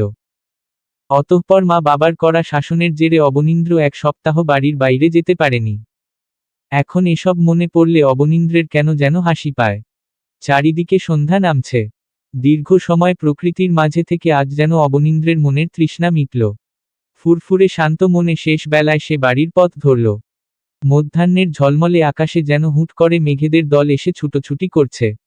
সূর্যরশ্মিকে পুরোপুরি আড়াল করে মেঘের দল পুরো ধরণীর উপর আধিপত্য বিস্তারে ব্যস্ত। এই আবহাওয়ার মধ্যে অবনীন্দ্রের বাবা বিজু দাস জমিতে আবাদের কাজ করছেন। তখন পাশের মাটির রাস্তা থেকে একটি সাইকেলের টুংটাং শব্দ শোনা যাচ্ছিল। বিজু দাস তাকিয়ে দেখেন সাইকেলে বসা লোকটা তাকেই ডাকছেন। তিনি হাতের কাজ ফেলে গিয়ে দেখেন লোকটা ডাকপিয়ন। ডাকপিয়ন বিজু দাসের হাতে একটা পত্রের খাম দিয়ে আবার প্রস্থান করলেন। পত্রদাতার নাম দেখে তিনি ভীষণ অবাক হলেন বটে। তাই আবাদের কাজ পুরোপুরি রেখে তিনি বাড়িমুখো রওনা দিলেন। বাড়িতে পৌঁছে তাপসী দাসকে হাত দিলেন। তাপসী দাস হেসেলে রান্না করছিলেন। স্বামীর ডাকে ছুটে এলেন। আজ সাপ্তাহিক ছুটির দিন হওয়ায় অবনীন্দ্রও বাড়িতে ছিল। বাবার কথা শুনে সেও এলো। বিজু দাস ছেলের হাতে পত্রখানা দিলেন। দেখ তো, মনে হয় বণিক মশাই পত্র পাঠিয়েছে। আমার তো বিশ্বাস হচ্ছে না। পড়ে শোনা তো দেখি কি লেখল। বাবার কথায় অবনীন্দ্র নির্বাক চিত্তে পত্রখানা খুলে পড়া আরম্ভ করল। শ্রদ্ধেয় বিজু, আশা করি পরম আনন্দতার সহিত ভালো আছো। একটা গুরুত্বপূর্ণ বিষয়ে আজ তোমাকে পত্র পাঠানো, আগে কখনো তোমার সাথে আমার মুখোমুখি কথা হয়নি। হয়তো ভিন্ন গ্রাম বলে তেমন সুযোগটা আসেনি। তবে খুব শীঘ্রই তোমার সাথে আমি দেখা করতে চাই। আমার একমাত্র মেয়ের ব্যাপারে তোমার একমাত্র সুপুত্র অবনীন্দ্র দাস এর সাথে আমার একমাত্র কন্যা দর্শনা বণিকের বিবাহ সম্পর্কিত আলাপ। এই বিষয়ে যদি তোমার কিংবা তোমার পরিবারে অন্যান্য সদস্যদের কোন সমস্যা না থাকে তবে আগামীকাল অপরাহ্নে আমার বাড়িতে তোমাদের আসার আমন্ত্রণ রইল। আমি এবং আমার পরিবার তোমাদের অপেক্ষায় রইলাম। ইতি অশোক বণিক। পত্রের লেখাগুলো শোনার পর অবনীন্দ্রের মা বাবা যেন নির্বাক হয়ে গেলেন। অথচ অবনীন্দ্রের আদলে কোন প্রতিক্রিয়া নেই। তাকে দেখলে মনে হয় যা কিছু ঘটেছে কিংবা ঘটছে সবই তার নিকট স্বাভাবিক। তাপসী দাস ছেলের উদ্দেশ্যে বললেন, হ্যাঁ রে বাবা, ওরা শেষমেশ বুঝি আমাদের মানে দাসদের কাছে এলো। এটা তো অসম্ভব, অন্তত ওদের কাছে। জগতে সবই সম্ভব মা। আর রইল জাতের ব্যবধান? এটা তো শুধু একটা ধর্মীয় কুসংস্কার, অন্ধবিশ্বাস। আস্তে ধীরে সময় বদলের সাথে সাথে এই অন্ধবিশ্বাসও একদিন হিন্দু সমাজ থেকে উঠে যাবে। অবনীন্দ্রের কথায় বিজু দাস বললেন, আমি ধরে নিলাম তোর আর বণিকের মেয়ের বিয়েটা হবে। কিন্তু গ্রামের মানুষগুলো কি এই বিয়ে মানবে? কত বড় একটা ঝামেলা হবে তুই বুঝতে পারছিস? গ্রামের মানুষের কি দরকার আমাদের বিয়ে মানা? তুমি মানবে, মা মানবে, বণিক পরিবার মানবে। বাকিরা তো কেউ নয়, তাহলে তাদের মানামানির কি আছে? আর রইল ঝামেলা, ওসবের চিন্তা তোমাদের করতে হবে না। মেয়েটার জন্যও তো চিন্তা করতে পারো বাবা, ওর অবস্থাটা তো তোমাদের জানা, তাই না? মেয়েটার কথা ভাবলে আমারও যে কষ্ট হয়। কিন্তু? আর কোন কিন্তু নয় মা। সব কিন্তুর প্রশ্ন মাটি চাপা দিয়ে দাও। এই কথা বলে অবনীন্দ্র চলে যাচ্ছিল, আবার কিছু একটা মনে করে বাবা মায়ের সামনে এলো। অরুণিমাকে কিছুদিন আগে তার বর এসে নিয়ে গেল। অবনীন্দ্র ভাবল ভগ্নিপতিকে একটা পত্র পাঠানো দরকার আগামীকাল, যাতে সেও বণিকবাড়ি যাওয়ার জন্য নিজেকে প্রস্তুত করে যথাসময়ে এই বাড়িতে আসতে পারে। বাবা মাকে ভগ্নী আর ভগ্নিপতির কথা জানিয়ে অবনীন্দ্র পত্র লেখার জন্য ঘরমুখ প্রস্থান করল। অমাবস্যার নিগুড় রাত। বাইরের কোথাও এক ফোঁটা আলো নেই। বেলির ঘরে শুধুমাত্র একটি হ্যারিকেনের টিমটিম আলো জ্বলছে, যার ফলে পুরো ঘর প্রায় অন্ধকারে নিমজ্জিত। অমাবস্যা হওয়ায় আজ আকাশে চাঁদও নেই, তবুও বেলি একটি চেয়ারে বসে জানালার বাইরের দিকে তাকিয়ে আছে। বাইরে প্রচণ্ড বাতাস, দমকা হাওয়া এসে ঘরের চার দেওয়ালে যেন বাড়ি খাচ্ছে। হাওয়ার বেগে বেলির শাড়ির আঁচল উড়ছে, চুলগুলো এতে চোখে মুখে আছড়ে পড়ছে। ঠিক কতক্ষণ এভাবে বসে অন্ধকারে নিমজ্জিত আকাশপানে চেয়েছিল বেলি তাও জানে না। একটু পরে নীরবী বণিক হাতে খাবার নিয়ে ঘরে এলেন। এসেই ঘরের জানালার কপাট বন্ধ করতে করতে বললেন, আজ বোধ হয় তুমুল ঝড় নামবে বেলি।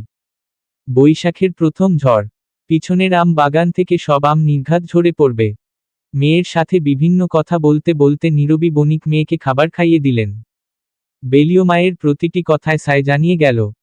খাওয়ানো শেষে নীরবী বণিক মেয়ের বিবর্ণ আদলের দিকে বেশ কিছুক্ষণ এক দৃষ্টিতে চেয়েছিলেন। তারপর একটু ইতস্ততভাবে বেলিকে বললেন, আগামী অপরাহ্নে তোকে দেখতে আসবে বেলি। মায়ের কথায় বেলি কেমন করে যেন তাকালো। তার সেই চোখের ভাষায় কত আকুতি মিনতি। ভাবিস না, এবার আর খারাপ কিছু হবে না। ঈশ্বর এবার আর খারাপ কিছু হতে দিবেনি না। এখন ঘুমিয়ে পড়, তুই নিশ্চিতে ঘুমামা। তোর মা বাবা ভাই থাকতে তোর কোন ক্ষতি হবে না। নীরবী বণিকের চোখের কোণে অশ্রুরা এসে ভিড় জমাচ্ছেন। মেয়ের সামনে মোটেও তিনি কান্না করতে চাইছেন না। তাই তাড়াহুড়ো করে বেলির ঘর থেকে বের হয়ে গেলেন। অবনীন্দ্রের পত্র পেয়ে পরের দিন মধ্যাহ্নে অরুণিমা তার স্বামী প্রবণের সাথে বাবার বাড়ি এসেছে। তাদের ছোট্ট ছেলে বাবুন অল্পদিনের ব্যবধানে আবারও মামার বাড়ি আসায় ভীষণ উচ্ছ্বাস। এদিকে পাশের গ্রাম থেকে অবনীন্দ্রের দুই মামা কেশব ও লক্ষণও বোনের বাড়িতে হাজির। একমাত্র ভাগ্নের জন্য মেয়ে দেখতে যাবে, তারা না গেলে হয় নাকি। সবাই মিলে সব পরিকল্পনা শেষে খাবার খেতে বসল। খাওয়া দাওয়ার পাট চুকিয়েই মাকুন্দা গ্রামের উদ্দেশ্যে রওনা দিবে। অবনীন্দ্র তার মা আর বোনকেও বারবার সাথে যাওয়ার জন্য বলাবলি করছে। কিন্তু তাপসী দাসের সেই এক কথা, মেয়েমানুষ গেলে লোকে মন্দ বলবে। শেষে অবনীন্দ্র, তার বাবা ভগ্নিপতি আর দুই মামা মিলে মাকুন্দা গ্রামের বণিক বাড়ির উদ্দেশ্যে প্রস্থান করল। অপরূপা বেলির গায়ে একটা সবুজ রঙা শাড়ি জড়িয়ে দিল। খুব নিপুণভাবে সে বেলিকে সাজিয়ে দিল। সাজানো শেষে বলল, জানো ননদিনী, আজ তোমাকে মাস্টার মশাই দেখতে আসছেন। অপরূপার কথায় বেলি যেন চমকে উঠল। গতকাল রাতেও তো তার মা কিছু বলল না। বেলি অতি আশ্চর্য। বেলি তৈরি হওয়ার পরপরই অবনীন্দ্ররা বণিক বাড়ির দৌড়ে পৌঁছাল। অশোক বণিক আপ্যায়নের কোন ত্রুটি রাখছেন না। এই মুহূর্তে অশোক বণিককে দেখলে কেউ বলবে না উনি একদিন জাতপাতের বৈষম্যের অঙ্গীকার ছিলেন। নির্দয় আজ ভীষণ খুশি। তার চাওয়া যে পূর্ণ হতে চলেছে। সেও অতিথি সমাদরে ব্যস্ত। এক পর্যায়ে নীরবী বণিক গিয়ে ছেলের বউকে বললেন বেলিকে যেন বসার ঘরে উপস্থিত করে। এত সব মানুষের মধ্যে ছোট্ট নিহি এই ঘর ও ঘর ঘুরে ফিরে নাচছে। কারণ তার মা বলেছে এবার তার পিসিমণির বিয়ে হবেই। এই খুশিতে সে আত্মহারা। বেলিকে বসার ঘরে উপস্থিত করার এক পর্যায়ে অশোক বণিক বিজু দাসের উদ্দেশ্যে প্রশ্ন করলেন, বিজু, আমার মেয়েকে তোমাদের ঘরে নিতে আপত্তি নেই তো? আপত্তির তো প্রশ্নই উঠে না মশাই, আপনার মেয়ে যদি আমার ঘরে আমার পুত্রবধূ হয়ে যায় তাহলে সেটা আমার 7 জন্মের ভাগ্য। বিজু দাসের কথায় উপস্থিত সকল ব্যক্তির মন যেন আনন্দে পুলকিত হল। এর মধ্যে বেলি একটিবারও মাথা তুলে অবনীন্দ্রের দিকে চাইল না, আর না অবনীন্দ্র বেলির দিকে চাইল। বিভিন্ন কথাবার্তা শেষে মিহিরকান্ত বণিক বললেন, আমরা তাই আগামী সপ্তাহে বিয়েটা হয়ে যাক। আপনাদের আপত্তি আছে? সব শেষে এইবার অবনীন্দ্রের কণ্ঠস্বর ভেসে এলো, আমাদের কোন সমস্যা নেই। আপনারা আপনাদের সুবিধে অনুযায়ী তারিখটা জানাতে পারেন। অবনীন্দ্রের কণ্ঠস্বর বেলির কর্ণকুহুরে প্রবেশ করার সাথে সাথে বেলির মনে হলো, এই মাস্টার মশাই তো গাম্ভীর্যে ঘেরা। মনে হয় সমাজের চাপে এই বিয়ে করার সিদ্ধান্ত নিল। অবশেষে গুরুজনদের সিদ্ধান্তে আগামী জ্যৈষ্ঠ মাসের 4 তারিখ গোধূলি লগ্নে অবনীন্দ্র আর বেলির বিয়ের ক্ষণ ঠিক হল। বণিক বাড়ির সবার মুখে এতদিন পরে যেন হাসি ফুটল। মনোরমা বণিক হাসতে হাসতে শাড়ির আঁচলে অশ্রুকণা মুছছেন। এদিকে নীরবী বণিকের বুকের ভেতর তোলপাড় হচ্ছে, তার মেয়েটা আর সপ্তাহখানেক তার কাছে আছেন, এরপর সারা জীবনের জন্য অন্যের বাড়িতে চলে যাবে। এটা ভেবেই মায়ের মন ভেঙে আসছে। অন্যদিকে গ্রামের মধ্যে একটা চাপা গুঞ্জন ছড়িয়ে পড়েছে, বণিকদের মেয়ের সাথে দাসের ছেলের বিয়ে হচ্ছে, সেই ছেলে যতই শিক্ষিত আর বিলেতফেরত হোক, দাস তো দাসী। অশোক বণিক কিভাবে এমন জাতের ঊর্ধ্বে গিয়ে দাসের ছেলের সাথে নিজের মেয়ের বিয়ে দিচ্ছেন, গ্রামের মানুষ সেটার কিনারা খুঁজে পাচ্ছেন না। অবনীন্দ্রদের বাড়ি ফিরতে সন্ধ্যা হয়ে গেল। তাপসী দাস আর অরুণিমা বিয়ের পাকা কথা শুনে বেশ উৎফুল্ল। ইতোমধ্যেই বিয়ের পরিকল্পনা সবাই মিলে শুরু করে দিয়েছে। অন্যদিকে বণিক বাড়িতেও বিয়ের তোড়জোড় শুরু হচ্ছে। অশোক বণিক একমাত্র ভগ্নিপতি বিহল বণিককে দ্রুত আমন্ত্রণ পত্র পাঠিয়ে দিয়েছেন। দুই বাড়িতেই বিয়ের আমেজ শুরু। অতিথিদের আমন্ত্রণ পত্রও পাঠানো হচ্ছে। তবে বিপত্তি বাধল গ্রামের মানুষদের নিয়ে। জাতের ঊর্ধ্বে গিয়ে এই বিয়ে তারা কিছুতেই মেনে নিতে পারছে না। যুগ যুগ ধরে জাতে জাতে মিল রেখে বিয়ের কার্য সম্পন্ন হয়ে এসেছে, আর এখন কিনা বণিক বাড়ি আর দাস বাড়ি এই নিয়ম ভাঙতে বসেছে। বিগত দুদিন ধরে বিভিন্ন মানুষ অবনীন্দ্রদের বাড়ি বয়ে এসে নানান কটু কথা বলে যাচ্ছে। একজন তো এমনও বলল, এই বিয়ে ধর্মে সইবে না, স্বয়ং ঈশ্বরের শাপ বর্ষিত হবে। অবনীন্দ্রও প্রতিউত্তরে বলল, ভেদাভেদের ব্যাখ্যা ধর্মগ্রন্থে নেই। ঈশ্বরের দৃষ্টিতে সবাই সমান। উঁচু নিচু বলতে কিছু হয় না। অবনীন্দ্রের এমন আরও বিভিন্ন কঠোর কথায় আর তার অভিনব কঠোর ব্যক্তিত্বের দরুন গ্রামের মানুষগুলো এর বেশি কিছু বলার সাহস পায়নি। তবে অবনীন্দ্র জানে, আজ যদি তার পরিবারের আর্থিক অবস্থা আগেকার মতো করুণ হতো, কিংবা সে যদি বিলেত না যেত, হয়তো গ্রামের মানুষরা ওদেরকে একঘরে পর্যন্ত করে দিতে সময় নিত না। একই অবস্থা বণিক পরিবারেরও। তবে মাকুন্দা গ্রামের সব ধরনের মানুষ খাদ্যের জন্য বণিকদের উপরই নির্ভরশীল। স্বল্প মূল্যে বিভিন্ন আহারের সামগ্রী বণিকদের থেকে ক্রয় করতে পারে বলে তাদের খাদ্যের অভাব হয় না। তাহলে আর কোন মুখে গিয়ে সামনাসামনি তারা বণিক পরিবারের বিরুদ্ধে কথা বলবে? যার অর্থ আছে তার সবই আছে আর সে সবই করতে পারে। তবুও অবনীন্দ্র আর বেলির বিয়ে নিয়ে গ্রামে গ্রামে নানান অপ্রীতিকর কথাবার্তা চলতেই থাকে। এত কিছুর মাঝে বিয়ের দিনক্ষণ এগিয়ে এসেছে। দু পরিবারে আত্মীয় স্বজনের প্রচুর সমাগম। আত্মীয়রাও আবার অশোক বণিক আর নীরবী বণিককে নানান অপ্রীতিকর কথা শোনাতে ছাড়ছেন না। নিজেদের জাত খুইয়ে অন্য জাতের ছেলের সাথে একমাত্র মেয়ের বিবাহ দিচ্ছে, এটা তারা সহজভাবে নিতে পারছে না। এমনকি বেলির একমাত্র পিসি অতসী বণিকও এই বিয়ের বিরুদ্ধে কথা বলছেন। তবে সমস্ত জাত অজাতের কথা উড়িয়ে দু পরিবারের সদস্যরা তাদের সিদ্ধান্তে অটল রইল। দেখতে দেখতে জ্যৈষ্ঠ মাসের 3 তারিখ অবনীন্দ্র আর বেলির গায়ে হলুদ সম্পূর্ণ হয়ে গেল। দুই বাড়িতে আলাদাভাবে এই অনুষ্ঠান সুষ্ঠুভাবে মিটল। 4 তারিখ গোধূলি লগ্নে অবনীন্দ্র বরবেশে বরযাত্রী নিয়ে বণিক বাড়িতে পা রাখল। আর বেলি লাল শাড়িতে লাল টুকটুকে বউ সেজে অবনীন্দ্রের অপেক্ষায়। বণিকরা নতুন অতিথি সমাদরে কোন ত্রুটি রাখলেন না। অতঃপর বিভিন্ন মন্ত্র উচ্চারণের মাধ্যমে বিবাহের সমস্ত নিয়মকানুন শেষে অবনীন্দ্র আর বেলি 7 জন্মের জন্য 7 পাকে বাঁধা পড়ল। আর সিঁদুরদানের মাধ্যমে পুরোহিত মশাই বিবাহ সমাপ্ত ঘোষণা করলেন। কনে বিদায়ের সময় অশোক বণিক কান্নায় ভেঙে পড়লেন। সবাই যেন শক্তপোক্ত মনের অধিকারী এই মানুষটার কান্না দেখে নির্বাক।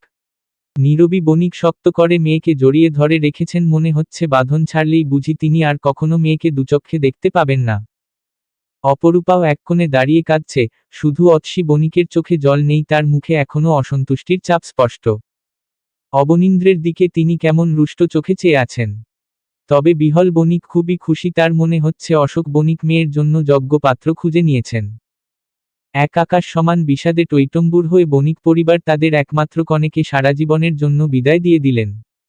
আজ থেকে বেলি তাদের জন্য শুধু অতিথি। পালকি করে নতুন বউবেশে অশ্রুজল নির্গত করতে করতে বেলিও শ্বশুরালয়ে প্রস্থান করছে। অবনীন্দ্র যখন পালকি থেকে বেলিকে হাত ধরে নামাচ্ছিল তখন এক মুহূর্তের জন্য অবনীন্দ্রের হৃদয় যেন থমকে গিয়েছিল।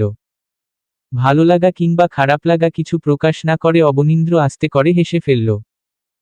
বেলি সংকোচের সহিত অবনীন্দ্রের দিকে চাইলে অবনীন্দ্র বলল, তোমার এমন বাচ্চাদের মতো কান্না দেখে সেই কবে থেকে হাসি আসছিল, কিন্তু ভদ্রতার কারণে কষ্ট করে হাসি চাপতে হলো দর্শনা।